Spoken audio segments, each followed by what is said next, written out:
Punjabi radio USA ਸੁਣ ਰਹੇ ਸਾਰੇ ਹੀ ਮਾਣਯੋਗ ਅਤੇ ਸਤਿਕਾਰਤ ਸਰੋਤਿਆਂ ਨੂੰ ਪੰਜਾਬੀ ਰੇਡੀਓ USA ਦੀ ਟੀਮ ਅਤੇ ਮੇਰੇ ਰਾਜਕਰਨਵੀਰ ਸਿੰਘ ਵੱਲੋਂ ਆਪ ਜੀ ਨੂੰ ਬਹੁਤ ਹੀ ਪਿਆਰ ਸਤਿਕਾਰ ਸਹਿਤ ਦੋਨੋਂ ਹੱਥ ਜੋੜ ਕੇ ਨਿੱਘੀ ਜਿਹੀ ਸਤਿ ਸ੍ਰੀ ਅਕਾਲ ਸਭ ਨੂੰ ਜੀ ਆਇਆਂ ਨੂੰ ਆਖਦੇ ਹਾਂ। ਸਰੋਤਿਓ ਪ੍ਰੋਗਰਾਮ ਖਬਰ ਤੇ ਨਜ਼ਰ ਇਸ ਦੇ ਵਿੱਚ ਆਪ ਸਭ ਦਾ ਸਵਾਗਤ ਕਰਦੇ ਹਾਂ, ਆਪ ਜੀ ਨੂੰ ਜੀ ਆਇਆਂ ਨੂੰ ਆਖਦੇ ਹਾਂ। ਸਰੋਤਿਓ ਅੱਜ ਦੇ ਦਿਨ ਸਾਡੇ ਨਾਲ ਜੁੜਦੇ ਨੇ ਸੁਸ਼ੀਲ ਦੋਸਾਂਝ ਜੀ ਚੰਡੀਗੜ੍ਹ ਸਟੂਡੀਓਜ਼ ਤੋਂ। ਸੁਸ਼ੀਲ ਜੀ ਆਪ ਜੀ ਦਾ ਜੀ ਆਇਆਂ ਨੂੰ ਸਤਿ ਸ੍ਰੀ ਅਕਾਲ ਜੀ।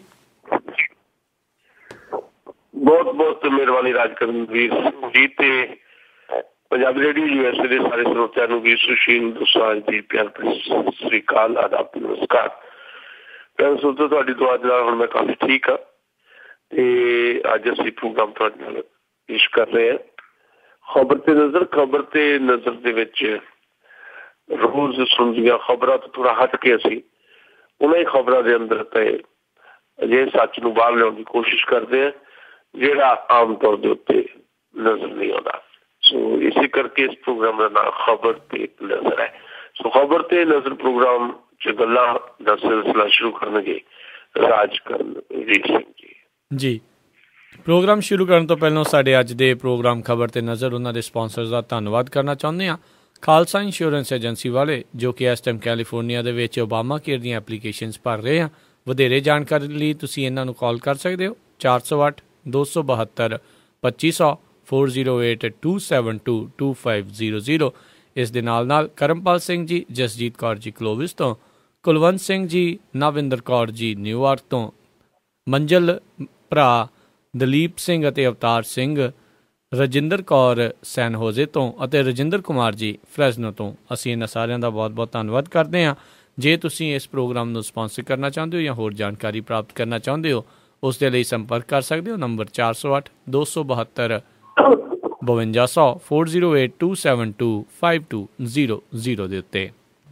ਅਤੇ ਸੁਸ਼ੀਲ ਜੀ ਆਪਣੀ ਗੱਲਬਾਤ ਦਾ ਸਿਲਸਿਲਾ ਸਭ ਤੋਂ ਪਹਿਲੀ ਗੱਲ ਦੇ ਨਾਲ ਕਰਦੇ ਹਾਂ ਜੋ ਕਿ ਇਸ ਟਾਈਮ ਕਾਫੀ ਭਖਿਆ ਹੋਇਆ ਮਸਲਾ ਵੀ ਪੰਜਾਬ ਦੇ ਵਿੱਚ ਬਣ ਚੁੱਕਾ ਆ।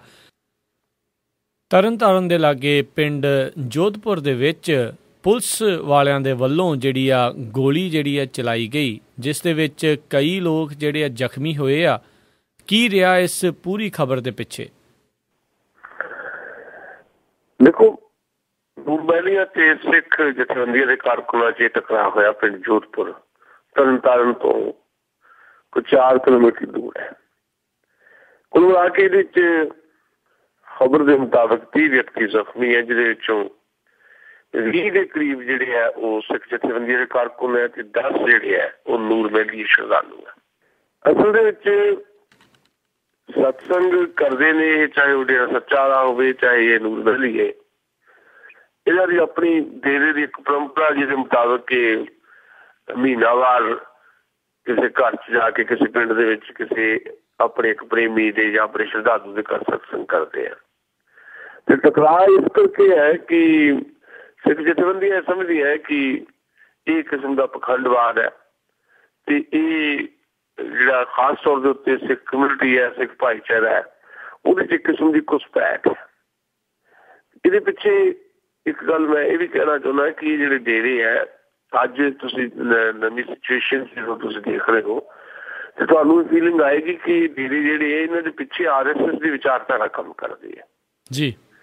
ਤੇ ਇਹਨਾਂ ਜਗ੍ਹਾ ਦੇ ਵਿੱਚ RSS ਜਾਨੀ ਜਿਹਨੂੰ ਆਪਾਂ ਸੰਘ ਵੀ ਕਹਿ ਦਿੰਦੇ ਹਾਂ, ਰਾਸ਼ਟਰੀ ਸਵੈਮ ਸੇਵਕ ਸੰਘ, ਤੇ ਇਹਨਾਂ ਦਿਨਾਂ ਦੇ ਵਿੱਚ ਜਿਹੜਾ ਪੋਲੀਟੀਕਲ ਡਿਵੈਲਪਮੈਂਟ ਜਿਹੜੀਆਂ ਹੋਈਆਂ ਨਵੀਆਂ ਭਾਰਤ ਦੇ ਵਿੱਚ ਉਸ ਤੋਂ ਬਾਅਦ ਜਿਵੇਂ RSS ਨੇ ਆਪਣਾ ਵਿਸਥਾਰ ਕਰਨ ਦੀ ਕੋਸ਼ਿਸ਼ ਕੀਤੀ ਹੈ, ਉਹਦੇ ਪੰਜਾਬ ਦੇ ਵਿੱਚ ਜਿਹੜੀ ਡੇਰੇ ਹੈ ਉਹਨਾਂ ਤੇ ਵੀ ਜਿਹੜਾ ਉਹਨਾਂ ਰਾਹੀਂ ਜਿਹੜਾ ਪੰਜਾਬ 'ਚ ਆਪਣੇ ਆਪ ਨੂੰ ਥੋੜ੍ਹਾ ਐਕਸਟੈਂਡ ਜਾਂ ਆਪਣੀ ਜਥੇਬੰਦੀ ਨੂੰ ਮਜ਼ਬੂਤ ਕਰਨ ਦੀ ਕੋਸ਼ਿਸ਼ ਕੀਤੀ ਹੈ ਜੀ।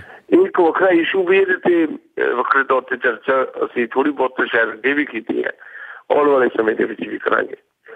ਪਰ ਮੌਜੂਦਾ ਪ੍ਰਸਥਿਤੀ ਦੇ ਵਿੱਚ ਜਿਹੜਾ ਇਹ ਡੇਰੇ ਹੈ ਜਿਹੜੇ ਜਿਹਦੇ ਵਿੱਚ ਬਹੁਤ ਸਾਰੇ ਲੋਕ ਸਿੱਖ ਕਮਿਊਨਿਟੀ ਦੇ ਲੋਕ ਵੀ ਸ਼ਾਮਿਲ ਹੈ, ਜਿਸ ਘਰ ਦੇ ਵਿੱਚ ਇਹ ਸਤਸੰਗ ਚੱਲ ਰਿਹਾ ਸੀ ਜੋਧਪੁਰ, ਉਸ ਘਰ ਦਾ ਮਾਲਕ ਵੀ ਸਿੱਖ ਭਾਈਚਾਰੇ ਦੇ ਵਿੱਚ ਹੀ ਹੈ।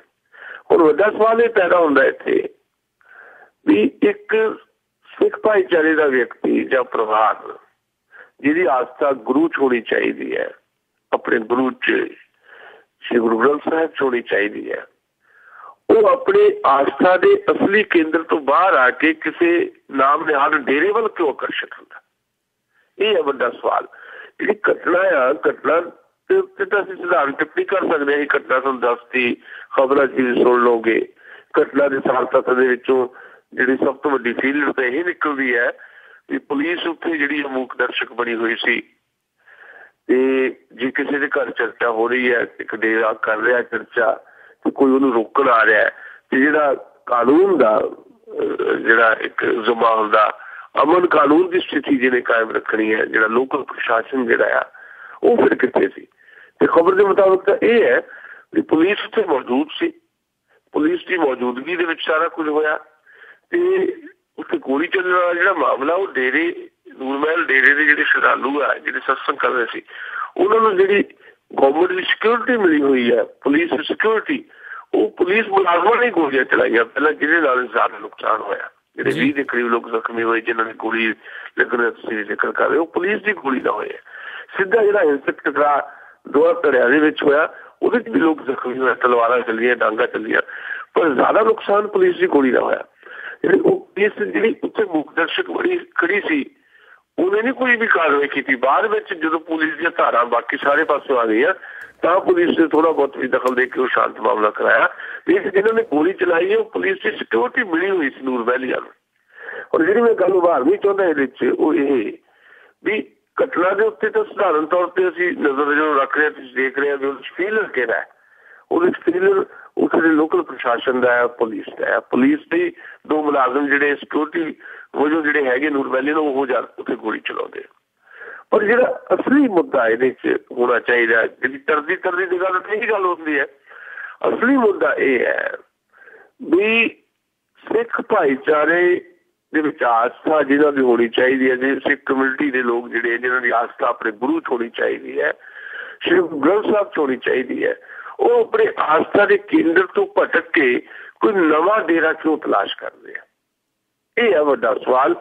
ਇਹਦੇ ਤੇ ਫਿਰ ਜਦ ਤੁਸੀਂ ਚਰਚਾ ਕਰੋਗੇ ਜਾਂ ਇਹਦੇ ਤੇ ਥੋੜਾ ਤੁਸੀਂ ਧਿਆਨ ਨਾਲ ਇਹ ਸਾਰੇ ਮਸਲੇ ਨੂੰ ਵਿਚਾਰੋਗੇ, ਇਹਨੂੰ ਸਕੈਨ ਕਰੋਗੇ, ਤੇ ਤੁਹਾਨੂੰ ਇਹ ਨਜ਼ਰ ਆਏਗਾ ਵੀ ਇਹ ਇਸ ਕਰਕੇ ਹੈ ਕਿਉਂਕਿ ਜਿਨ੍ਹਾਂ ਦੀ ਜ਼ਿੰਮੇਵਾਰੀ ਸੀ ਸਿੱਖੀ ਦੇ ਪ੍ਰਚਾਰ ਦੀ, ਪ੍ਰਸਾਰ ਦੀ ਜੀ, ਜਾਂ ਆਪਣੇ ਧਰਮ ਦੇ ਫੈਲਾਅ ਦੀ, ਜਾਂ ਆਪਣੇ ਧਰਮ ਦੇ ਜਿਹੜੇ ਆਦਰਸ਼ ਹੈ ਉਹਨਾਂ ਨੂੰ ਲੋਕਾਂ ਤੱਕ ਪਹੁੰਚਾਉਣ ਦੀ, ਈਵਨ ਬਾਕੀ ਥਾਵਾਂ ਤੇ ਛੱਡੋ, ਆਪਣੀ ਹੀ ਕਮਿਊਨਿਟੀ ਦੇ ਲੋਕਾਂ ਤੱਕ ਪਹੁੰਚਾਉਣ ਦੀ, ਉਹ ਲੋਕ ਫੇਲ ਹੋ ਗਏ ਆ।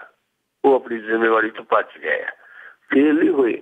ਉਹਨਾਂ ਲੋਕਾਂ ਦੇ ਮਨ 'ਚ ਬੇਈਮਾਨੀ ਹੈ ਕਿਉਂਕਿ ਉਹ ਕਿਸੇ ਧਰਮ ਦੀ ਸੇਵਾ ਕਰਨ ਵਾਸਤੇ ਨਹੀਂ ਆਏ।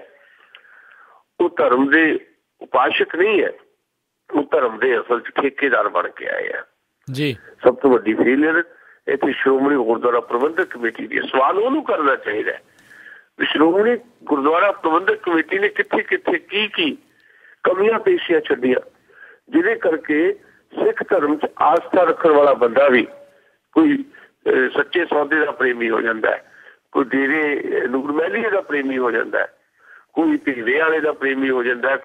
ਸਿੱਖ ਧਰਮ ਦੀ ਸਭ ਤੋਂ ਵੱਡੀ ਜਿਹੜੀ ਪਾਰਲੀਮੈਂਟ ਦੇ ਤੌਰ ਤੇ ਜਾਣੀ ਜਾਂਦੀ ਸ਼੍ਰੋਮਣੀ ਗੁਰਦੁਆਰਾ ਪ੍ਰਬੰਧਕ ਕਮੇਟੀ, ਉਹਦੇ ਕਮੇਟੀ ਦੇ ਚੱਲਦੇ ਹੋਏ, ਉਹਦੇ ਅਧੀਨ ਚੱਲਦੇ ਹੋਏ ਗੁਰੂ ਘਰਾਂ ਦੇ ਵਿੱਚ ਵੀ ਜਿਹੜੇ ਡੇਰੇਦਾਰ ਹੈ ਉਹ ਆ ਕੇ ਕਥਾ ਕੀਰਤਨ ਕਰਦੇ ਆ। ਇਹ ਹੈ ਫੇਲਿਅਰ। ਇਸ ਗੱਲ ਤੇ ਮੈਨੂੰ ਲੱਗਦਾ ਜ਼ਿਆਦਾ ਵਿਚਾਰ ਕਰਨ ਦੀ ਜ਼ਰੂਰਤ ਹੈ। ਜਿੱਥੇ ਤੱਕ ਹਿੰਸਾ ਦਾ ਮਾਮਲਾ ਹੈ, ਇਹਦੇ 'ਚ ਪੰਜਾਬ ਸਰਕਾਰ ਪੂਰੀ ਤਰ੍ਹਾਂ ਜ਼ਿੰਮੇਵਾਰ ਹੈ ਜੀ। ਤੇ ਅਗਲੀ ਜਿਹੜੀ ਆਪਾਂ ਗੱਲ ਕਰਦੇ ਹਾਂ ਹੁਣ ਪੰਜਾਬ ਦੀ, ਜਿਹੜੇ ਮੁੱਖ ਮੰਤਰੀ ਪ੍ਰਕਾਸ਼ ਬਾਦਲ ਆ ਉਹਨਾਂ ਨੂੰ ਲੈ ਕੇ, ਤੇ ਇਹ ਜਿਹੜਾ ਕਲਿੱਪ ਵੀ ਜਿੱਦਾਂ ਅਸੀਂ ਪਿਛਲੇ ਦਿਨਾਂ 'ਚ ਵੀ ਗੱਲ ਕਰ ਰਹੇ ਸੀ ਵੀ ਇਹ ਕਲਿੱਪ ਜਿਹੜਾ ਬਹੁਤ ਮਸ਼ਹੂਰ ਜਿਹੜਾ ਇਸ ਟਾਈਮ ਹੋ ਰਿਹਾ, ਜਿੱਥੇ ਪ੍ਰਕਾਸ਼ ਬਾਦਲ ਇਹ ਆਸ ਲਾ ਕੇ ਬੈਠੇ ਰਹੇ ਵੀ ਨਰਿੰਦਰ ਮੋਦੀ ਆ ਉਹਨਾਂ ਨੂੰ ਆ ਕੇ ਮਿਲਣਗੇ। ਸਹੁੰ ਚੁੱਕ ਸਮਾਗਮ ਦੀ ਆਪਾਂ ਗੱਲ ਕਰ ਰਹੇ ਹਾਂ ਜਿਹੜੇ ਖੱਟਰ ਹੋਣਾ ਦੇ, ਤੇ ਉੱਥੇ ਉਹ ਮਿਲੇ ਨਹੀਂ, ਨਾ ਆਉਣ ਲੱਗਿਆ ਨਾ ਜਾਣ ਲੱਗਿਆ, ਪਿੱਛੇ ਭੱਜ ਕੇ ਵੀ ਗਏ ਵੀ ਕਿਤੇ ਮਿਲ ਲੈਣ, ਪਰ ਮੇਲ ਮਿਲਾਪ ਜਿਹੜਾ ਜੀ ਨਹੀਂ ਹੋਇਆ। ਬਲਕਿ ਉੱਥੇ ਜਿਹੜੇ ਨਵਜੋਤ ਸਿੱਧੂ ਆ ਉਸ ਦੀ ਜਿਹੜੀ ਆ ਬੱਲੇ ਬੱਲੇ ਵੀ ਹੋਈ, ਉਸ ਦੇ ਨਾਂ ਦੇ ਨਾਅਰੇ ਵੀ ਜਿਹੜੇ ਆ ਜੀ ਲੱਗੇ ਆ।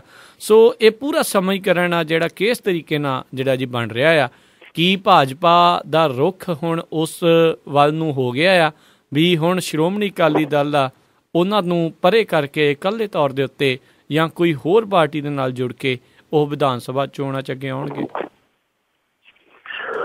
ਦੇਖੋ, ਭਾਰਤੀ ਜਨਤਾ ਪਾਰਟੀ ਨੂੰ ਪੰਜਾਬ ਦੇ ਵਿੱਚ ਸਹਿਯੋਗੀ ਦੇ ਤੌਰ ਤੇ ਤਾਂ ਕੋਈ ਨਹੀਂ ਮਿਲਦਾ ਹਾਲੇ ਜਿਹੜਾ ਹੋਰ ਵੱਖਰਾ ਸਹਿਯੋਗੀ ਜੀ।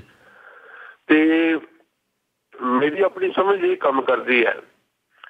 ਪਿਛਲਾ ਪ੍ਰਕਾਸ਼ ਸਿੰਘ ਬਾਦਲ ਹੋਰਾਂ ਦੀ ਜਿੱਦਾਂ ਹਰਿਆਣੇ ਦੇ ਵਿੱਚ ਸਹੁੰ ਚੁੱਕ ਸਮਾਗਮ ਜਿਹੜਾ ਹੋਇਆ ਹਰਿਆਣੇ ਦੇ ਨਵੇਂ ਮੁੱਖ ਮੰਤਰੀ ਦਾ, ਉੱਥੇ ਜਿਵੇਂ ਉਹਨਾਂ ਨੂੰ ਨਜ਼ਰਅੰਦਾਜ਼ ਕੀਤਾ ਗਿਆ ਜਾਂ ਜਿਵੇਂ ਬੇਕਦਰੀ ਹੋਈ ਹੈ, ਉਸ ਤੋਂ ਬਾਅਦ ਬਾਦਲ ਸਾਹਿਬ ਨੂੰ, ਜਿਨ੍ਹਾਂ ਨੂੰ ਪਹਿਲਾਂ ਸ਼ਾਇਦ ਇੰਨੀ ਸ਼ਿੱਦਤ ਦੇ ਨਾਲ ਅਹਿਸਾਸ ਨਹੀਂ ਸੀ ਵੀ ਭਾਰਤੀ ਜਨਤਾ ਪਾਰਟੀ ਕੋਈ ਵੱਡਾ ਸਟੈਪ ਚੁੱਕ ਸਕਦੀ ਹੈ, ਪੰਜਾਬ ਦੇ ਵਿੱਚ ਅਕਾਲੀ ਬੀਜੇਪੀ ਗੱਠਜੋੜ ਤੋਂ ਵੱਖ ਹੋਣ ਵਰਗਾ ਸਟੈਪ ਵੀ ਚੁੱਕ ਸਕਦੀ ਬੀਜੇਪੀ, ਇਸ ਗੱਲ ਦਾ ਪਹਿਲਾਂ ਬਿਲਕੁਲ ਅਹਿਸਾਸ ਨਹੀਂ ਸੀ ਬਾਦਲ ਸਾਹਿਬ ਨੂੰ। ਉਹਨਾਂ ਨੂੰ ਤਾਂ ਲੱਗਦਾ ਸੀ ਵੀ ਹਰਿਆਣੇ 'ਚ ਜਦੋਂ ਨਤੀਜੇ ਆਉਣਗੇ ਤੇ ਲੋੜ ਸਾਡੀ ਉਹ ਪੈਣੀ ਹੈ ਬੀਜੇਪੀ ਨੂੰ, ਜਦੋਂ ਸੀਟਾਂ ਘੱਟ ਜਾਣਗੀਆਂ ਤੇ ਫਿਰ ਚੁਟਾਲਿਆਂ ਨੂੰ ਜਿਹੜਾ ਆ ਬੀਜੇਪੀ ਦੇ ਲੜ ਅਸੀਂ ਲਾਵਾਂਗੇ ਤੇ ਬੀਜੇਪੀ ਇਹਦਾ ਇਨਾਮ ਜਿਹੜਾ ਦੇਗੀ ਸਾਨੂੰ ਪੰਜਾਬ 'ਚ ਵੀ ਸਾਡੇ ਨਾਲ ਸਹਿਯੋਗ ਜਾਰੀ ਰੱਖ ਕੇ, ਤੇ ਦਿੱਲੀ ਦੇ ਵਿੱਚ ਵੀ ਸ਼ਾਇਦ ਬੀਜੇਪੀ ਜਿਹੜੀ ਹੈ ਜ਼ਿਆਦਾ ਤਵੱਜੋ ਦੇਗੀ ਸ਼੍ਰੋਮਣੀ ਅਕਾਲੀ ਦਲ ਨੂੰ। ਇਹ ਲੱਗਦਾ ਸੀ ਬਾਦਲ ਸਾਹਿਬ ਨੂੰ, ਬਾਦਲ ਸਾਹਿਬ ਦੇ ਮਨ 'ਚ ਹੀ ਸੀ, ਪਰ ਹੋ ਗਿਆ ਉਲਟ ਜੀ। ਕਿਉਂਕਿ ਜਿਹੜੀ ਚੀਜ਼ ਮਨ 'ਚ ਹੁੰਦੀ ਹੈ ਉਹਨੂੰ ਲੋਕ ਅਕਸਰ ਹੀ ਰੱਦ ਕਰ ਦਿੰਦੇ ਆ। ਡਾਕਟਰ ਮਨਮੋਹਨ ਸਿੰਘ ਦੇ ਮਨ 'ਚ ਵੀ ਸੀ ਕਿ 2 ਵਾਰ ਪ੍ਰਧਾਨ ਮੰਤਰੀ ਬਣ ਲਿਆ, ਤੀਜੀ ਵਾਰੀ ਵੀ ਪ੍ਰਧਾਨ ਮੰਤਰੀ ਬਣ ਸਕਦੇ ਆ। ਸੋਨੀਆ ਗਾਂਧੀ ਤੇ ਰਾਹੁਲ ਗਾਂਧੀ ਦੇ ਵੀ ਮਨ 'ਚ ਸੀ ਕਿ ਯੂਪੀਏ ਦੀ ਲਗਾਤਾਰ ਤੀਜੀ ਵਾਰ ਸਰਕਾਰ ਬਣੇਗੀ। ਲੋਕਾਂ ਨੇ ਜਿਹੜੀ ਉਹਨਾਂ ਦੇ ਮਨ 'ਚ ਸੀ ਉਹ ਪੁਗਾਈ ਨਹੀਂ, ਲੋਕਾਂ ਨੇ ਆਪਣੇ ਮਨ ਦੀ ਪੁਗਾਉਣੀ ਹੁੰਦੀ ਹੈ, ਲੋਕਾਂ ਨੇ ਆਪਣੇ ਮਨ ਦੀ ਪੁਗਾਈ। ਲੋਕਾਂ ਨੇ ਹਰਿਆਣੇ 'ਚ ਵੀ ਆਪਣੇ ਮਨ ਦੀ ਪੁਗਾ ਲਈ ਤੇ ਬਾਦਲ ਸਾਹਿਬ ਦੀ ਮਨ ਦੀ ਜਿਹੜੀ ਗੱਲ ਸੀ ਉਹ ਸਾਰੀ ਖੂਹ ਖਾਤੇ ਪੈ ਗਈ। ਔਰ ਉਸ ਤੋਂ ਬਾਅਦ ਜੋ ਹਰਿਆਣੇ ਦੇ ਵਿੱਚ ਸਹੁੰ ਚੁੱਕ ਸਮਾਗਮ ਹੋਇਆ, ਉਸ ਤੋਂ ਬਾਅਦ ਅਹਿਸਾਸ ਹੋਣ ਲੱਗਾ ਬਾਦਲ ਸਾਹਿਬ ਨੂੰ ਵੀ ਕੰਮ ਤਾਂ ਵਿਗੜ ਗਿਆ, ਵੀ ਬੀਜੇਪੀ ਤਾਂ ਇੱਕ ਲੰਮੀ ਖੇਡਣ ਦੀ ਤਿਆਰੀ ਦੇ ਵਿੱਚ ਹੈ ਪੰਜਾਬ 'ਚ। ਉਸ ਤੋਂ ਬਾਅਦ ਜਿਹੜੇ ਭਾਰਤੀ ਜਨਤਾ ਪਾਰਟੀ ਦੇ ਮੰਤਰੀ ਜਿਹਨਾਂ ਦੀ ਕੋਈ ਗੱਲ ਨਹੀਂ ਸੀ ਸੁਣੀ ਜਾਂਦੀ ਜੀ, ਅੱਜ ਖਬਰ ਆ ਗਈ ਹੈ। ਇੱਕ ਅਖਬਾਰ ਨੇ ਸੁਰਖੀ ਇਹ ਲਾਈ, ਪੰਜਾਬ 'ਚ ਬੀਜੇਪੀ ਮੰਤਰੀਆਂ ਦੇ ਅੱਛੇ ਦਿਨ ਆਏ। ਇਹਦਾ ਕਾਰਨ ਕੀ ਹੈ? ਜਿਹੜੇ ਬੀਜੇਪੀ ਦੇ ਮੰਤਰੀ ਸੀ ਜਿਹਨਾਂ ਦੇ ਮਹਿਕਮੇ ਦਾ ਕੋਈ ਕੰਮ ਨਹੀਂ ਸੀ ਕਰਦੇ, ਬਾਦਲ ਸਾਹਿਬ ਫਾਈਲਾਂ ਜਿਹੜੀਆਂ ਪਈਆਂ ਰਹਿੰਦੀਆਂ ਸੀ, ਜਿਹਨਾਂ ਤੇ ਧੂੜ ਚੜੀ ਜਾਂਦੀ ਸੀ ਫਾਈਲਾਂ ਤੇ, ਉਹਨਾਂ ਫਾਈਲਾਂ ਨੂੰ ਜਿਹੜਾ ਝਾੜਨਾ ਸ਼ੁਰੂ ਕਰ ਦਿੱਤਾ ਹੈ। ਬਾਦਲ ਸਾਹਿਬ ਬੀਜੇਪੀ ਦੇ ਕੋਟੇ ਦੇ ਮੰਤਰੀਆਂ ਨਾਲ ਮੀਟਿੰਗਾਂ ਕਰਨ ਲੱਗ ਪਏ ਆ, ਮੈਡੀਕਲ ਦੇ ਖੇਤਰ 'ਚ, ਸਾਇੰਸ ਦੇ ਖੇਤਰ 'ਚ ਜਾਂ ਹੋਰ ਵੀ ਵੱਖ-ਵੱਖ ਮਹਿਕਮਿਆਂ 'ਚ ਅਨਿਲ ਦੋਸ਼ੀ ਨੂੰ ਵੀ ਬੁਲਾ ਕੇ ਮੀਟਿੰਗ ਕੀਤੀ। ਇੰਡਸਟਰੀ ਦੇ ਇਸ਼ੂ ਦੇ ਉੱਤੇ ਵੀ ਬੀਜੇਪੀ ਦੀਆਂ ਮੰਗਾਂ ਜਿਹੜੀਆਂ ਆ ਉਹਨਾਂ ਨੂੰ ਮੰਨਣ ਦੀ ਤਿਆਰੀ ਹੈ ਪੰਜਾਬ ਦੇ ਵਿੱਚ। ਪੰਜਾਬ ਦੇ ਵਿੱਚ ਬੀਜੇਪੀ ਜਿਹੜੀ ਆ ਉਹਦੇ ਅੱਛੇ ਦਿਨ ਆਉਂਦੇ ਦਿਖਾਈ ਦੇ ਰਹੇ ਆ। ਇਸ ਐਂਗਲ ਤੋਂ ਵੀ ਸਰਕਾਰ 'ਚ ਵੀ ਉਹਨਾਂ ਦੀ ਪੁੱਛ ਪ੍ਰਤੀਤ ਹੋਣ ਲੱਗ ਪਈ।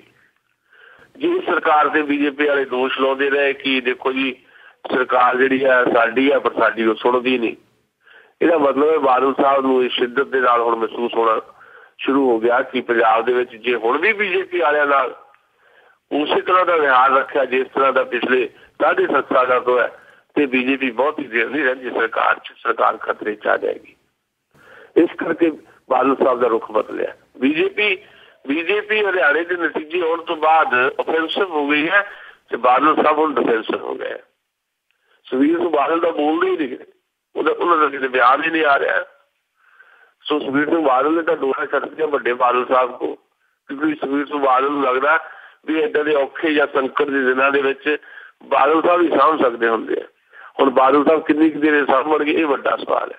ਤੇ ਮੇਰੀ ਇਹ ਸਮਝ ਹੈ ਕਿ ਨਗਰ ਨਿਗਮ ਦੀਆਂ ਚੋਣਾਂ ਤੱਕ ਹਲੇ ਬੀਜੇਪੀ ਤੇ ਅਕਾਲੀ ਇਕੱਠੇ ਰਹਿਣਗੇ।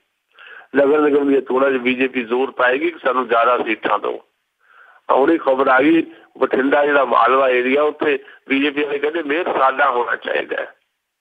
ਪਟਿਆਲੇ ਦੇ ਵਿੱਚ ਬੀਜੇਪੀ ਵਾਲਿਆਂ ਨੇ ਆਪਣੀ ਸਰਕਾਰ ਦੇ ਖਿਲਾਫ ਜਿਹੜਾ ਮੁਜ਼ਾਹਰਾ ਕੀਤਾ ਹੈ। ਪਰਸੋਂ ਅੰਮ੍ਰਿਤਸਰ ਦੇ ਵਿੱਚ ਕਾਂਗਰਸੀ ਧਰਨਾ ਲਾ ਕੇ ਬੈਠੇ ਸੀ। ਉੱਥੇ ਜਿਹੜਾ ਪ੍ਰਾਪਰਟੀ ਦਾ ਇਸ਼ੂ ਹੈ ਉਹਦੇ ਤੇ ਕਾਂਗਰਸੀ ਦੇ ਧਰਨੇ ਦੇ ਵਿੱਚ ਬੀਬੀ ਨਵਜੋਤ ਕੌਰ ਸਿੱਧੂ ਆ ਗਈ, ਆਪਣੀ ਸਰਕਾਰ ਦੇ ਖਿਲਾਫ ਭਾਸ਼ਣ ਦਿੱਤਾ। ਇਹ ਘਟਨਾਵਾਂ ਦੱਸਦੀਆਂ ਕਿ ਬਾਦਲ ਸਾਹਿਬ ਹੁਣ ਫਿਕਰ 'ਚ ਹੈ ਕਿ ਸਮਝੌਤਾ ਟੁੱਟ ਜਾਣਾ, ਬੀਜੇਪੀ ਜੇ ਟੁੱਟ ਜਾਣਾ ਤਾਂ ਫਿਰ ਸਰਕਾਰ ਖਤਰੇ 'ਚ ਹੈ। ਉਹ ਖਤਰੇ ਤੋਂ ਕੱਢਣ ਲਈ ਬਾਦਲ ਸਾਹਿਬ ਕੀ ਕਰਦੇ, ਸੁਖਬੀਰ ਬਾਦਲ ਹੋਣੀ ਕੀ ਕਰਦੇ, ਉਹਨਾਂ ਦੀ ਰਣਨੀਤੀ ਕੀ ਹੈ ਕਿ ਕਿਸੇ ਐਮਐਲਏ ਨੂੰ, ਕਾਂਗਰਸੀ ਐਮਐਲਏ ਨੂੰ ਭੰਨ ਕੇ ਰਿਜ਼ਾਈਨ ਦਵਾ ਕੇ ਫਿਰ ਤੋਂ ਇੱਕ ਚੋਣ ਕਰਾ ਕੇ ਇੱਕ ਜਿਹੜਾ ਘਟਦਾ ਆ ਹਮਾਇਤ ਦੇ ਵਿੱਚ ਐਮਐਲਏ ਦੀ ਗਿਣਤੀ ਇੱਕ ਦੀ ਘਟਦੀ ਉਹ ਪੂਰਾ ਕਰ ਸਕਦੇ ਆ। ਇਸ ਪਾਸੇ ਵੱਲ ਵੀ ਸੋਚ ਰਹੇ ਹੋ, ਪਰ ਬੀਜੇਪੀ ਨੂੰ ਮਨਾਉਣ ਦੇ ਯਤਨ 'ਚ ਹੈ। ਪਰ ਬਹੁਤੀ ਦੇਰ ਹੁਣ ਬੀਜੇਪੀ ਨੇ ਮੰਨਣਾ ਨਹੀਂ। ਨਗਰ ਨਿਗਮ ਦੀਆਂ ਚੋਣਾਂ ਤੱਕ ਤਾਂ ਰਹਿਣਗੇ, ਉਸ ਤੋਂ ਬਾਅਦ 2017 ਦੀਆਂ ਵਿਧਾਨ ਸਭਾ ਚੋਣਾਂ ਇਕੱਲੇ ਤੌਰ ਤੇ ਲੜਨ ਦੀ ਪੂਰੀ ਯੋਜਨਾਬੰਦੀ ਜਿਹੜੀ ਹੈ ਉਹ ਘੜ ਲਈ ਗਈ ਲੱਗਦੀ ਹੈ ਬੀਜੇਪੀ ਵੱਲੋਂ। ਜੀ ਜੀ, ਤਾਂ ਬਿਲਕੁਲ ਇਸੇ ਚੀਜ਼ ਨੂੰ ਲੈ ਕੇ ਆਪਾਂ ਜੇ ਗੱਲ ਕਰੀਏ ਵੀ ਜਿੱਦਾਂ ਹੁਣ ਦੇਖ ਰਹੇ ਹਾਂ ਵੀ ਸ਼੍ਰੋਮਣੀ ਅਕਾਲੀ ਦਲ ਅਤੇ ਪ੍ਰਕਾਸ਼ ਬਾਦਲ ਕਾਫੀ ਜਿਹੜੇ ਜੀ ਡਾਊਨ ਹੋਏ ਆ ਪਿਛਲੇ ਕੁਝ ਸਮੇਂ ਦੇ ਵਿੱਚ, ਅਖੀਰਲੇ ਕੁਛ ਕੁ ਮਹੀਨਿਆਂ ਦੇ ਵਿੱਚ ਹੀ। ਤਾਂ ਹੁਣ ਇਹਨਾਂ ਨੂੰ ਅਚਾਨਕ ਜਿਹੜੇ ਆ ਪੰਜਾਬ ਦੇ ਮੁੱਦੇ ਆ ਉਹ ਯਾਦ ਆ ਗਏ ਆ, ਚੰਡੀਗੜ੍ਹ ਵੀ ਯਾਦ ਆ ਗਿਆ ਆ, ਬਲਕਿ ਇਹਨਾਂ ਨੇ ਪਿੰਡ ਉਜਾੜ ਕੇ ਨਵਾਂ ਚੰਡੀਗੜ੍ਹ ਬਣਾਉਣ ਦਾ ਐਲਾਨ ਆਪ ਹੀ ਕੀਤਾ ਸੀਗਾ। ਅਤੇ ਹੁਣ ਮੁੜ ਕੇ ਬਾਅਦ 'ਚ ਪੰਜਾਬ ਦੇ ਪਾਣੀਆਂ ਦੇ ਜਿਹੜੇ ਮਸਲੇ ਆ ਉਹ ਵੀ ਇਹਨਾਂ ਨੂੰ ਯਾਦ ਆ ਗਏ ਆ। ਇਹ ਸਿਰਫ ਵੋਟਾਂ ਕਰਕੇ ਜਾਂ ਕੁਛ ਹੈਗਾ ਆ ਵੀ ਬੀਜੇਪੀ ਵਾਲਿਆਂ ਦੇ ਨਾਲ ਮਿਲ ਜੁਲ ਕੇ ਜਿਹੜਾ ਸਮਾਂ ਰਹਿੰਦਾ ਹੈ ਉਹ ਕੱਢ ਲਈਏ? ਪਹਿਲੀ ਗੱਲ ਤਾਂ ਮੇਰਾ ਆਪਣਾ ਸਵਾਲ ਹੋ ਸਕਦਾ ਬਾਦਲ ਸਾਹਿਬ ਨੂੰ ਕਿ ਬਾਦਲ ਸਾਹਿਬ ਤੁਹਾਨੂੰ ਕੀ ਲੋੜ ਹੈ ਕਹਿਣ ਦੀ ਕਿ ਅਸੀਂ ਫੇਰ ਤੋਂ ਪੰਜਾਬ ਦੀਆਂ ਮੰਗਾਂ ਭਾਰਤ ਦੇ ਪ੍ਰਧਾਨ ਮੰਤਰੀ ਨਰਿੰਦਰ ਮੋਦੀ ਕੋਲੋਂ ਉਠਾਵਾਂਗੇ ਜੀ। ਜੇ ਤੁਸੀਂ ਇੱਕੋ ਜੇ ਤੁਹਾਡਾ ਪਿਛਲੇ 30 ਸਾਲ ਤੋਂ ਰਿਸ਼ਤਾ ਹੈ ਭਾਰਤੀ ਜਨਤਾ ਪਾਰਟੀ ਨਾਲ, ਤੇ ਫਿਰ ਉਹ ਰਿਸ਼ਤੇ ਤਾਂ ਕਿਤੇ ਨਾ ਕਿਸੇ ਇੱਕ ਥਾਂ ਦੇ ਉੱਤੇ ਕਾਮਨ ਪ੍ਰੋਗਰਾਮ ਕੋਈ ਹੁੰਦਾ ਹੈ ਨਾ। ਤੇ ਅੱਜ ਬਾਦਲ ਸਾਹਿਬ ਨੂੰ ਦੱਸਣਾ ਚਾਹੀਦਾ ਤੁਹਾਡਾ ਬੀਜੇਪੀ ਨਾਲ ਹੁਣ ਤੱਕ ਦਾ 25-30 ਸਾਲ ਦੇ ਰਿਸ਼ਤੇ ਦੇ ਵਿੱਚ ਕਾਮਨ ਮਿਨੀਮਮ ਪ੍ਰੋਗਰਾਮ ਕੀ ਸੀ। ਜੀ ਜੀ, ਇਹ ਕਹਿ ਦੇਣਾ। ਇੱਕ ਲੇਖ ਲਿਖਵਾਇਆ ਹਰਚੰਦ ਬੈਂਸ ਤੋਂ ਬਾਦਲ ਸਾਹਿਬ ਨੇ, ਚੰਦ ਬੈਂਸ ਮੀਡੀਆ ਸਲਾਹਕਾਰ ਨੇ ਬਾਦਲ ਸਾਹਿਬ ਦੇ, ਲੇਖ ਛਪਿਆ ਬਹੁਤ ਸਾਰੀਆਂ ਅਖਬਾਰਾਂ 'ਚ। ਲੌਜਿਕ ਕੀ ਲੱਭਿਆ ਬੈਂਸ ਹੋਰਾਂ ਨੇ ਵੀ ਦੇਖੋ ਜੀ ਪੰਜਾਬ ਦੇ ਵਿੱਚ ਜੇ ਹਿੰਦੂ ਸਿੱਖ ਏਕਤਾ ਹੈ ਤਾਂ ਉਹ ਇਸ ਕਰਕੇ ਹੈ ਕਿ ਅਕਾਲੀ ਦਲ ਤੇ ਬੀਜੇਪੀ ਦਾ ਰਿਸ਼ਤਾ ਹੈ ਜੀ। ਕਿ ਇੰਨੀ ਪੇਤਲੀ ਸਮਝ ਹੈ ਜਾਂ ਇੰਨੀ ਮੌਕਾ ਪ੍ਰਸਤ ਜਾਂ ਸਹੂਲਤ ਪ੍ਰਸਤ ਸਮਝ ਹੈ ਵੀ ਕੀ ਦੋ ਕਮਿਊਨਿਟੀਆਂ ਦਾ ਰਿਸ਼ਤਾ ਜਿਹੜੀਆਂ ਸਦੀਆਂ ਤੋਂ ਇਕੱਠੀਆਂ ਰਹਿ ਰਹੀਆਂ, ਭਾਵੇਂ ਹਰ ਵਾਰ ਕਿਤੇ ਨਾ ਕਿਤੇ ਭਾਰਤ ਦੇ ਵਿੱਚ ਕੋਈ ਨਾ ਕੋਈ ਇੱਦਾਂ ਦਾ ਮਾਹੌਲ ਕ੍ਰੀਏਟ ਕਰਨ ਦੀ ਕੋਸ਼ਿਸ਼ ਕੀਤੀ ਜਾਂਦੀ ਹੈ ਕਿ ਰਿਸ਼ਤਿਆਂ ਦੇ ਦਰਾਰ ਆਵੇ, ਪਰ ਪੰਜਾਬ ਇਸ ਗੱਲ ਦਾ ਗਵਾਹ ਆ ਕਿ ਬੜੇ ਹਾਲਾਤ ਪੰਜਾਬ 'ਚ ਖਰਾਬ ਰਹੇ ਆ, ਪਰ ਕਮਿਊਨਿਟੀਆਂ ਦੇ ਸਿੱਧੇ ਸੰਘਰਸ਼ ਪੰਜਾਬ 'ਚ ਨਹੀਂ ਹੋਏ। ਕਤਲੋ ਗਾਰਤ ਹੋਈ ਹੈ ਪੰਜਾਬ ਦੇ ਵਿੱਚ, ਸਰਕਾਰੀ ਦਹਿਸ਼ਤਗਰਦੀ ਵੀ ਸੀ, ਦੂਜੇ ਪਾਸਿਓਂ ਵੀ ਗੋਲੀਆਂ ਚੱਲ ਰਹੀਆਂ ਸੀ, ਪਰ ਕੋਈ ਸਿੱਧੇ ਤੌਰ ਤੇ ਕੋਈ ਇੱਕ ਵੀ ਘਟਨਾ ਪੰਜਾਬ 'ਚ ਨਹੀਂ ਦੱਸ ਸਕਦਾ ਵੀ ਹਿੰਦੂ ਤੇ ਸਿੱਖ ਜਿਹੜੇ ਆਪੋ ਵਿੱਚ ਹੀ ਉਹਨਾਂ ਦੇ ਕੋਈ ਸੰਘਰਸ਼ ਹੋਇਆ ਹੋਵੇ, ਹਿੰਸਕ ਸੰਘਰਸ਼। ਇੱਕ ਵੀ ਘਟਨਾ ਆ ਡੇਰਿਆਂ ਦੇ ਸੰਘਰਸ਼ ਹੁੰਦੇ, ਜਿਹੜੀ ਡੇਰੇਦਾਰ ਆ ਉਹਦੇ ਸਿੱਖ ਵੀ ਹੈ ਤੇ ਹਿੰਦੂ ਵੀ ਆ, ਉਹ ਕੋਈ ਹਿੰਦੂ ਸਿੱਖ ਸੰਘਰਸ਼ ਨਹੀਂ ਹੈ। ਤੇ ਬਾਦਲ ਸਾਹਿਬ ਦੀ ਜਾਂ ਸ਼੍ਰੋਮਣੀ ਅਕਾਲੀ ਦਲ ਦੀ ਸਮਝ ਇਹ ਵੀ ਹਿੰਦੂ ਸਿੱਖ ਦੀ ਏਕਤਾ ਜਿਹੜੀ ਹੈ ਇਸ ਕਰਕੇ ਹੈ ਵੀ ਪੰਜਾਬ 'ਚ ਅਕਾਲੀ ਤੇ ਬੀਜੇਪੀ ਇਕੱਠੇ ਹੈ। ਜੇ ਕੱਲ੍ਹ ਨੂੰ ਬੀਜੇਪੀ ਤੇ ਅਕਾਲੀ ਟੁੱਟ ਗਏ ਆਪੋ ਵਿੱਚ ਹੀ ਗੱਲ ਛੂਟ ਤਾਂ ਹਿੰਦੂ ਸਿੱਖ ਏਕਤਾ ਨਹੀਂ ਰਹਿਣੀ। ਕਿਆ ਕਮਾਲ ਦੀ ਸਮਝ ਹੈ ਜੀ। ਕੀ ਰਿਸ਼ਤਿਆਂ ਬਾਰੇ ਇੰਨੀ ਮਾਸੂਮੀਅਤ ਵੀ ਹੋ ਸਕਦੀ? ਮਾਸੂਮੀਅਤ ਮੈਂ ਇੱਥੇ ਇਨਵਰਟਡ ਕੌਮਿਆਂ 'ਚ ਕਹਿ ਰਿਹਾ ਜੀ। ਇਹ ਅਸਲ 'ਚ ਮਾਸੂਮੀਅਤ ਨਹੀਂ ਹੈ, ਇਹ ਚਲਾਕੀ ਹੈ, ਲੋਕਾਂ ਨੂੰ ਬੇਵਕੂਫ ਬਣਾਉਣ ਦੀ ਚਲਾਕੀ ਹੈ। ਕੀ ਕਾਂਗਰਸ ਪਾਰਟੀ ਦੇ ਵਿੱਚ ਹਿੰਦੂ ਤੇ ਸਿੱਖ ਇਕੱਠੇ ਨਹੀਂ ਕੰਮ ਕਰ ਰਹੇ? ਕਾਂਗਰਸ ਪਾਰਟੀਆਂ ਦੇ ਵਿੱਚ ਹਿੰਦੂ ਵੀ ਹੈ, ਸਿੱਖ ਵੀ ਹੈ, ਮੁਸਲਮਾਨ ਵੀ ਹੈ। ਪੰਜਾਬ ਦੇ ਵਿੱਚ ਹਿੰਦੂ ਸਿੱਖ ਜਾਂ ਵੱਖ-ਵੱਖ ਕਮਿਊਨਿਟੀਆਂ ਜੇ ਇਕੱਠੀਆਂ ਰਹਿ ਰਹੀਆਂ, ਉਹ ਇਸ ਕਰਕੇ ਨਹੀਂ ਇਕੱਠੀਆਂ ਰਹਿ ਰਹੀਆਂ ਕਿ ਇੱਥੇ ਅਕਾਲੀ ਦਲ ਤੇ ਬੀਜੇਪੀ ਦਾ 30 ਸਾਲ ਤੋਂ ਰਿਸ਼ਤਾ ਹੈ। ਕਿ 30 ਸਾਲ ਤੋਂ ਪਹਿਲਾਂ ਪੰਜਾਬ ਦੇ ਵਿੱਚ ਹਿੰਦੂ ਤੇ ਸਿੱਖ ਇਕੱਠੇ ਨਹੀਂ ਸੀ ਰਹਿੰਦੇ? ਅਸਲ ਦੇ ਵਿੱਚ ਇਹ ਲੋਕਾਂ ਨੂੰ ਬੇਵਕੂਫ ਬਣਾਉਣ ਦੀ ਰਾਜਨੀਤੀ ਹੈ। ਰਿਸ਼ਤੇ ਜਿਹੜੇ ਆ ਜਨਮ ਜਮਾਂਤਰ ਹੁੰਦੇ ਆ। ਸਾਡੇ ਤਾਂ ਲਹੂ ਦੇ ਰਿਸ਼ਤੇ ਆ ਕਮਿਊਨਿਟੀਆਂ ਦੇ ਆਪੋ ਵਿੱਚ ਹੀ। ਸਾਡਾ ਤਾਂ ਇਤਿਹਾਸ ਇਹ ਦੱਸਦਾ ਜਦ ਗੁਰੂ ਸਾਹਿਬ ਨੇ ਹੋਕਾ ਦਿੱਤਾ ਸਿੱਖ ਪੰਥ ਸਾਂਝਾ, ਉਸ ਤੋਂ ਬਾਅਦ ਇਹ ਸੀ ਪੰਜਾਬ ਦੇ ਵਿੱਚ ਵੀ ਜਿਹੜੇ ਹਿੰਦੂ ਪਰਿਵਾਰ ਸੀ ਉਹਨਾਂ ਚੋਂ ਇੱਕ ਮੁੰਡਾ ਉਹ ਸਿੱਖ ਬਣਾ ਦਿੰਦੇ ਸੀ ਵੀ ਠੀਕ ਹੈ, ਇੱਕ ਗੁਰੂ ਨੂੰ ਬੱਚਾ ਦਿੱਤਾ। ਇਸ ਤਰ੍ਹਾਂ ਧਰਮ ਦੀ ਉਸਾਰੀ ਹੋਈ ਹੈ ਸਿੱਖ ਧਰਮ ਦੀ। ਇਹ ਕਹਿਣਾ ਕਿ ਹਿੰਦੂ ਸਿੱਖ ਦੇ ਰਿਸ਼ਤੇ ਤਾਂ ਜੀ ਸਾਡੀ ਸਾਂਝ ਜਾਂ ਪੋਲੀਟੀਕਲ ਸਾਂਝ ਆ। ਹਿੰਦੂ ਸਿੱਖ ਦੇ ਰਿਸ਼ਤੇ ਜਾਂ ਵੱਖ-ਵੱਖ ਕਮਿਊਨਿਟੀਆਂ ਦੇ ਰਿਸ਼ਤੇ ਜਿਹੜੇ ਹੈ ਉਹ ਇੱਕ ਪੂਰੀ ਦੀ ਪੂਰੀ ਸਾਡੀ ਰਵਾਇਤ ਵਿੱਚ ਪਏ ਆ, ਸਾਡੇ ਇਤਿਹਾਸ 'ਚ ਪਏ ਆ, ਤੇ ਉਹ ਨਹੀਂ ਟੁੱਟ ਸਕਦੇ ਕਿਉਂਕਿ ਇਹ ਰਿਸ਼ਤੇ ਜਿਹੜੇ ਆ ਸਗੋਂ ਇਹ ਪੋਲੀਟੀਸ਼ੀਅਨ ਰਿਸ਼ਤੇ ਤੋੜਦੇ ਆ। ਇਹਨਾਂ ਕਰਕੇ ਰਿਸ਼ਤੇ ਜੁੜਦੇ ਨਹੀਂ, ਇਹਨਾਂ ਕਰਕੇ ਰਿਸ਼ਤੇ ਟੁੱਟਦੇ ਆ ਜੀ। ਸੋ ਅੱਜ ਦੀ ਸਥਿਤੀ ਦੇ ਵਿੱਚ ਗੱਲਾਂ ਬਹੁਤ ਸਾਰੀਆਂ, ਕਿਉਂਕਿ ਜਦੋਂ ਅਸੀਂ ਖਬਰ ਤੇ ਨਜ਼ਰ ਪ੍ਰੋਗਰਾਮ ਕਰਦੇ ਹਾਂ ਸਵਾਲ ਜਿਹੜਾ ਆ ਉਹ ਬੇਸ਼ੱਕ ਲੱਗਦਾ ਹੋਵੇ ਸਵਾਲ ਇਸ ਕਿਸਮ ਦਾ, ਪਰ ਉਹਦੀ ਬੇਸ 'ਚ, ਉਹਦੇ ਬੁਨਿਆਦ 'ਚ ਬਹੁਤ ਸਾਰੀਆਂ ਚੀਜ਼ਾਂ ਪਈਆਂ ਹੁੰਦੀਆਂ ਜਿਹੜੀਆਂ ਤੁਹਾਨੂੰ ਤੁਹਾਡੇ ਨਾਲ ਸਾਂਝੀਆਂ ਕਰਨੀਆਂ ਪੈਂਦੀਆਂ। ਇਸ ਕਰਕੇ ਮੈਂ ਗੱਲ ਨਾਲ ਕਰ ਰਿਹਾ। ਪਰ ਅਸਲ ਦੇ ਵਿੱਚ ਜਿਹੜਾ ਮੁੱਦਾ ਹੈ ਉਹਦੇ 'ਚ ਇਹੀ ਹੈ ਵੀ ਬਾਦਲ ਸਾਹਿਬ ਨੂੰ ਹੁਣ ਅਚਾਨਕ ਚੇਤਾ ਕਿਵੇਂ ਆ ਗਿਆ ਪੰਜਾਬ ਦੀਆਂ ਮੰਗਾਂ ਦਾ? ਲੋੜ ਕੀ ਹੈ ਜੀ? ਜੇ ਸਰਕਾਰ ਤੁਹਾਡੀ, ਜੇ 30 ਸਾਲ ਤੋਂ ਰਿਸ਼ਤਾ ਤੁਹਾਡਾ ਤੇ ਤੁਹਾਡਾ ਕੋਈ ਕਾਮਨ ਪ੍ਰੋਗਰਾਮ ਹੀ ਹੈ ਨਹੀਂ ਸੀ, ਲੋੜ ਨਹੀਂ ਹੈ। ਜੇ ਸੱਚਮੁੱਚ ਪੰਜਾਬ ਦੇ ਲੋਕਾਂ ਨਾਲ ਵਫਾ ਕਰਨੀ ਹੈ, ਬਾਦਲਾਂ ਨੇ ਤੇ BJP ਵਾਲਿਆਂ ਨੇ ਜਿਸ ਦਿਨ ਸਰਕਾਰ ਬਣੀ ਉਸ ਦਿਨ ਨਰਿੰਦਰ ਮੋਦੀ ਐਲਾਨ ਕਰਦੇ ਕਿ ਪੰਜਾਬ ਦੀਆਂ ਸਾਰੀਆਂ ਮੰਗਾਂ ਪ੍ਰਵਾਨ ਹੈ। ਕੋਈ ਨਹੀਂ ਪੰਜਾਬੀਆਂ ਦੇ ਨਾਲ, ਪੰਜਾਬ ਦੀ ਪੀੜ ਨਾਲ ਕਿਸੇ ਦਾ ਕੋਈ ਰਿਸ਼ਤਾ ਨਹੀਂ। BJP ਉਹ ਪਾਰਟੀ ਹੈ ਜਿਹੜੀ ਸੱਤਾ ਜਿਹੜੀ ਆਪਣੇ ਹੱਥ 'ਚ ਕੇਂਦਰ 'ਚ ਰੱਖਣੀ ਚਾਹੁੰਦੀ ਹੈ।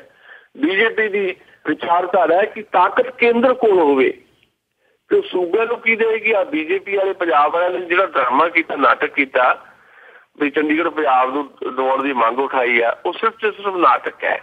ਕਿਉਂਕਿ BJP ਪੰਜਾਬ ਦੇ ਵਿੱਚ ਹਿੰਦੂਆਂ ਦੀ ਪਾਰਟੀ ਦੇ ਤੌਰ ਤੇ ਮੰਨੀ ਜਾਂਦੀ ਆ। ਉਹਨੂੰ ਆਪਣੇ ਵਿਸਥਾਰ ਵਾਸਤੇ ਉਹਨਾਂ ਨੇ ਇਹ ਗੱਲ ਛੇੜ ਦਿੱਤੀ ਹੈ ਕਿ ਤਾਂ ਜੋ ਬਾਕੀ ਪੰਜਾਬੀ ਵੀ ਸਾਡੇ ਨੇੜੇ ਲੱਗਣ। ਅਕਾਲੀਆਂ ਤੋਂ ਵੱਖ ਹੋ ਕੇ BJP ਪੰਜਾਬੀਆਂ ਦੀ ਪਾਰਟੀ ਬਣਨ ਦੀ ਕੋਸ਼ਿਸ਼ ਵਜੋਂ ਬਿਆਨਬਾਜ਼ੀ ਕਰਦੀ ਹੈ। ਕਦੇ ਵੀ ਕਿਸੇ ਨੀਤੀਗਤ ਫੈਸਲੇ 'ਚ ਹੈ BJP ਦੇ ਕਿਸੇ ਪਾਲਿਸੀ ਕੋਈ ਜਿਹੜੀ ਹੈ ਜਾਂ ਪਾਲਿਸੀ ਮੈਟਰ ਜਿਹੜਾ ਆ ਜਾਂ ਨੀਤੀ ਖਰੜਾ ਕੋਈ ਹੋਵੇ ਜਿਸ 'ਚ BJP ਨੇ ਓਪਨਲੀ ਲਿਖਿਆ ਹੋਵੇ ਕਿ ਚੰਡੀਗੜ੍ਹ ਪੰਜਾਬ ਦਾ? ਸਵਾਲ ਹੀ ਨਹੀਂ ਪੈਦਾ ਹੁੰਦਾ। ਇਹ ਸਿਰਫ ਤੇ ਸਿਰਫ ਜਿਹੜਾ ਹੈ ਲੋਕਾਂ ਨੂੰ ਬੇਵਕੂਫ ਬਣਾਉਣ ਦੀ ਰਾਜਨੀਤੀ ਹੈ। ਜੇ ਸੱਚਮੁੱਚ ਪੰਜਾਬ ਦੇ ਨਾਲ ਅਕਾਲੀ ਦਲ ਜਾਂ ਬਾਦਲ ਸਾਹਿਬ ਦੋਸ਼ ਇਹ ਲਾਉਂਦੇ ਆ ਕਿ ਕਾਂਗਰਸ ਨੇ ਸਦਾ ਹੀ ਬੇਵਫਾਈ ਕੀਤੀ ਪੰਜਾਬੀਆਂ ਨਾਲ, ਮੈਂ ਇਹ ਕਹਿੰਦਾ ਗੱਲ ਬਿਲਕੁਲ ਸਹੀ ਹੈ। ਕਾਂਗਰਸ ਨੇ ਬੇਵਫਾਈ ਕੀਤੀ 65 ਸਾਲਾਂ ਤੋਂ, ਪਰ ਬੇਵਫਾਈ ਕਰਨ ਵਾਲੇ ਇਕੱਲੇ ਕਾਂਗਰਸੀ ਨਹੀਂ, ਬੇਵਫਾਈ ਕਰਨ ਵਾਲੇ ਅਕਾਲੀ ਵੀ ਹੈ, ਸ਼੍ਰੋਮਣੀ ਅਕਾਲੀ ਦਲ ਵੀ ਹੈ ਤੇ BJP ਵੀ ਹੈ। ਤੇ BJP ਤਾਂ 4 ਕਦਮ ਅੱਗੇ ਜਾ ਕੇ ਕਰ ਰਹੀ ਹੈ ਪੰਜਾਬ ਨਾਲ ਬੇਵਫਾਈ, ਤੇ ਇਹ ਜਾਰੀ ਰਹਿਣੀ ਹੈ। ਸੋ ਇਸ ਕਰਕੇ ਬਾਦਲ ਸਾਹਿਬ ਸਿਰਫ ਤੇ ਸਿਰਫ ਮਜਬੂਰੀ ਦੇ ਵਿੱਚ, ਕਿਉਂਕਿ BJP ਨੇ ਮੰਗ ਉਠਾਤੀ ਤੇ ਉਹਨੇ ਵੀ ਸਿਆਸੀ ਨਾਟਕਬਾਜ਼ੀ ਕੀਤੀ ਹੈ, ਤੇ ਬਾਦਲ ਸਾਹਿਬ ਵੀ ਉਸ ਸਿਆਸੀ ਨਾਟਕ ਦਾ ਅਗਲਾ ਚੈਪਟਰ ਜਿਹੜਾ ਆ ਇਹ ਜ਼ਮਾਨ ਰੱਖ ਕੇ ਜਿਹੜਾ ਖੋਲ੍ਹਣਾ ਚਾਹੁੰਦੇ ਆ। ਸਿਰਫ ਤੇ ਸਿਰਫ ਵੋਟ ਪੋਲੀਟਿਕਸ ਹੈ ਜੀ। ਤੇ ਆਪਾਂ ਗੱਲ ਕਰਦੇ ਹਾਂ ਪੰਜਾਬ ਦੀ ਜਿਹੜੀ ਤੀਜੀ ਧਿਰ ਬਹੁਤ ਹੀ ਜਿਹੜੀ ਕਮਜ਼ੋਰ ਜਿਹੜੀ ਇਸ ਟਾਈਮ ਕਹਿ ਲਓ ਵੀ ਹੋ ਚੁੱਕੀ ਆ। ਕਾਂਗਰਸ ਤੀਜੀ ਧਿਰ ਵੀ ਤਾਂ ਕਹਿ ਰਹੇ ਹਾਂ ਵੀ ਕਿਉਂਕਿ ਹੁਣ ਇਹਨਾਂ ਦਾ ਵਜੂਦ ਜਿਹੜਾ ਬਹੁਤ ਹੀ ਖਤਰੇ ਦੇ ਵਿੱਚ ਆ, ਕਿਉਂਕਿ ਆਪਸੀ ਜਿਹੜੀ ਇਹਨਾਂ ਦੀਆਂ ਲੜਾਈਆਂ ਉਹ ਮੁੱਕ ਨਹੀਂ ਰਹੀਆਂ ਤੇ ਕਿਤੇ ਨਾ ਕਿਤੇ ਇਹ ਜਿਹੜੀਆਂ ਚੀਜ਼ਾਂ ਸਾਹਮਣੇ ਆ ਰਹੀਆਂ ਵੀ ਅੰਦਰ ਖਾਤੇ ਜਿਹੜੀ ਆ ਕਾਂਗਰਸ ਦੇ ਅੰਦਰ ਹੀ ਇੱਕ ਮੁਹਿੰਮ ਚੱਲ ਰਹੀ ਆ ਵੀ ਪ੍ਰਤਾਪ ਬਾਜਵਾ ਆ ਉਹਨਾਂ ਨੂੰ ਲਾ ਦਿੱਤਾ ਜਾਵੇ।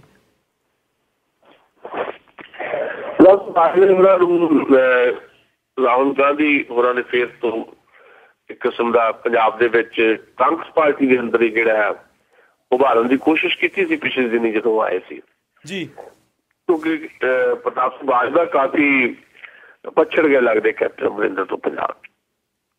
ਹੁਣ ਇਸ ਇਸ਼ੂ ਦੇ ਉੱਤੇ ਵੀ ਜਿਹੜਾ ਅਸੀਂ ਚਰਚਾ ਪਹਿਲਾਂ ਕੀਤਾ, ਜਿਹੜਾ ਬਾਦਲ ਸਾਹਿਬ ਨੇ ਪੰਜਾਬ ਦੀਆਂ ਮੰਗਾਂ ਉਠਾਈ, ਇੱਥੇ ਵੀ ਪ੍ਰਤਾਪ ਸਿੰਘ ਬਾਜਵਾ ਨੇ ਕਿਸੇ ਕਿਸਮ ਦਾ ਉਸ ਕਿਸਮ ਦਾ ਕਮੈਂਟ ਨਹੀਂ ਕੀਤਾ ਜਿਹੜਾ ਅਸੀਂ ਚਰਚਾ 'ਚ ਲਿਆ ਸਕੀਏ ਜੀ। ਹਾਂ, ਕੈਪਟਨ ਅਮਰਿੰਦਰ ਨੇ ਇਹ ਸਵਾਲ ਉਠਾ ਦਿੱਤਾ। ਕੈਪਟਨ ਅਮਰਿੰਦਰ ਨੇ ਕਿਹਾ ਵੀ ਬਾਦਲ ਸਾਹਿਬ ਅਸਲ ਦੇ ਵਿੱਚ ਆਪਣੀ ਸਰਕਾਰ ਬਚਾਉਣ ਵਾਸਤੇ ਹੁਣੇ ਮੁੱਦੇ ਉਠਾ ਰਹੇ ਆ, ਉਹਨੂੰ ਲੱਗਦਾ ਕਿ ਸਰਕਾਰ ਖਤਰੇ 'ਚ ਹੈ, ਤੇ ਕੈਪਟਨ ਅਮਰਿੰਦਰ ਨੇ ਸਵਾਲ ਉਠਾ ਦਿੱਤਾ ਫਿਰ ਤੋਂ।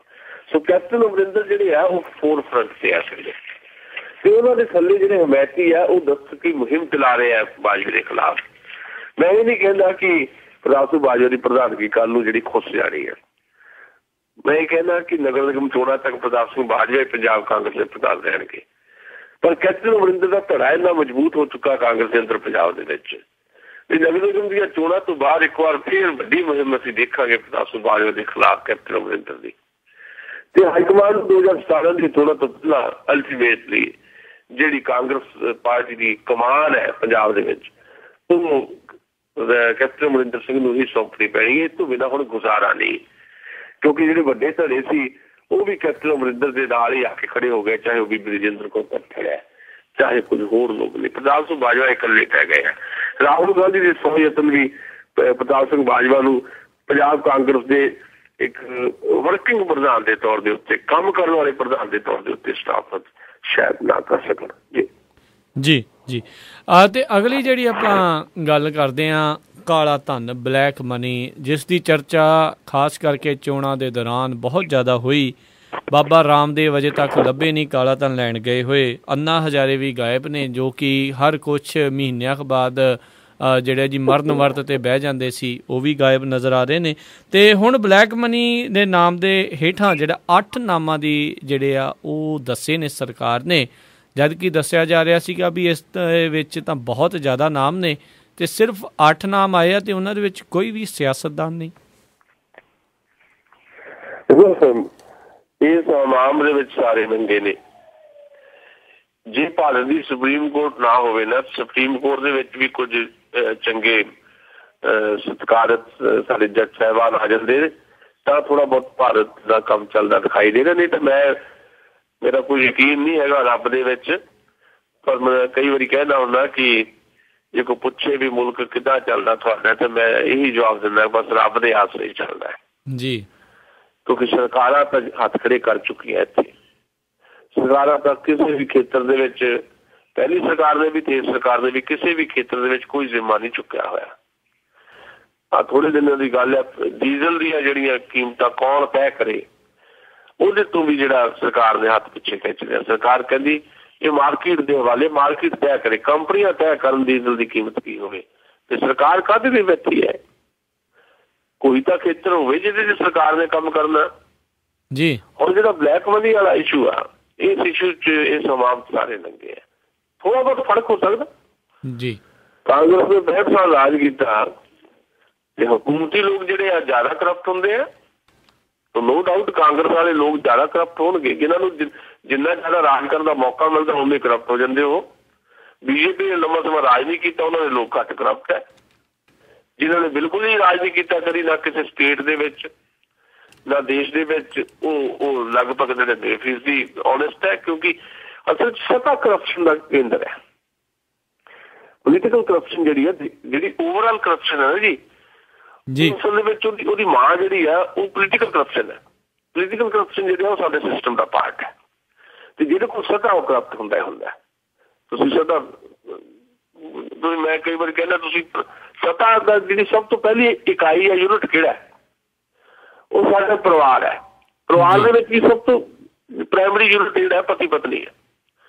ਤੁਸੀਂ ਬਸ ਸਰਕਾਰਾਂ ਨੂੰ ਛੱਡ ਦਿਓ, ਤੁਸੀਂ ਕਿਸੇ ਵੀ ਨਿਗਾਹ ਘਮਾਓ।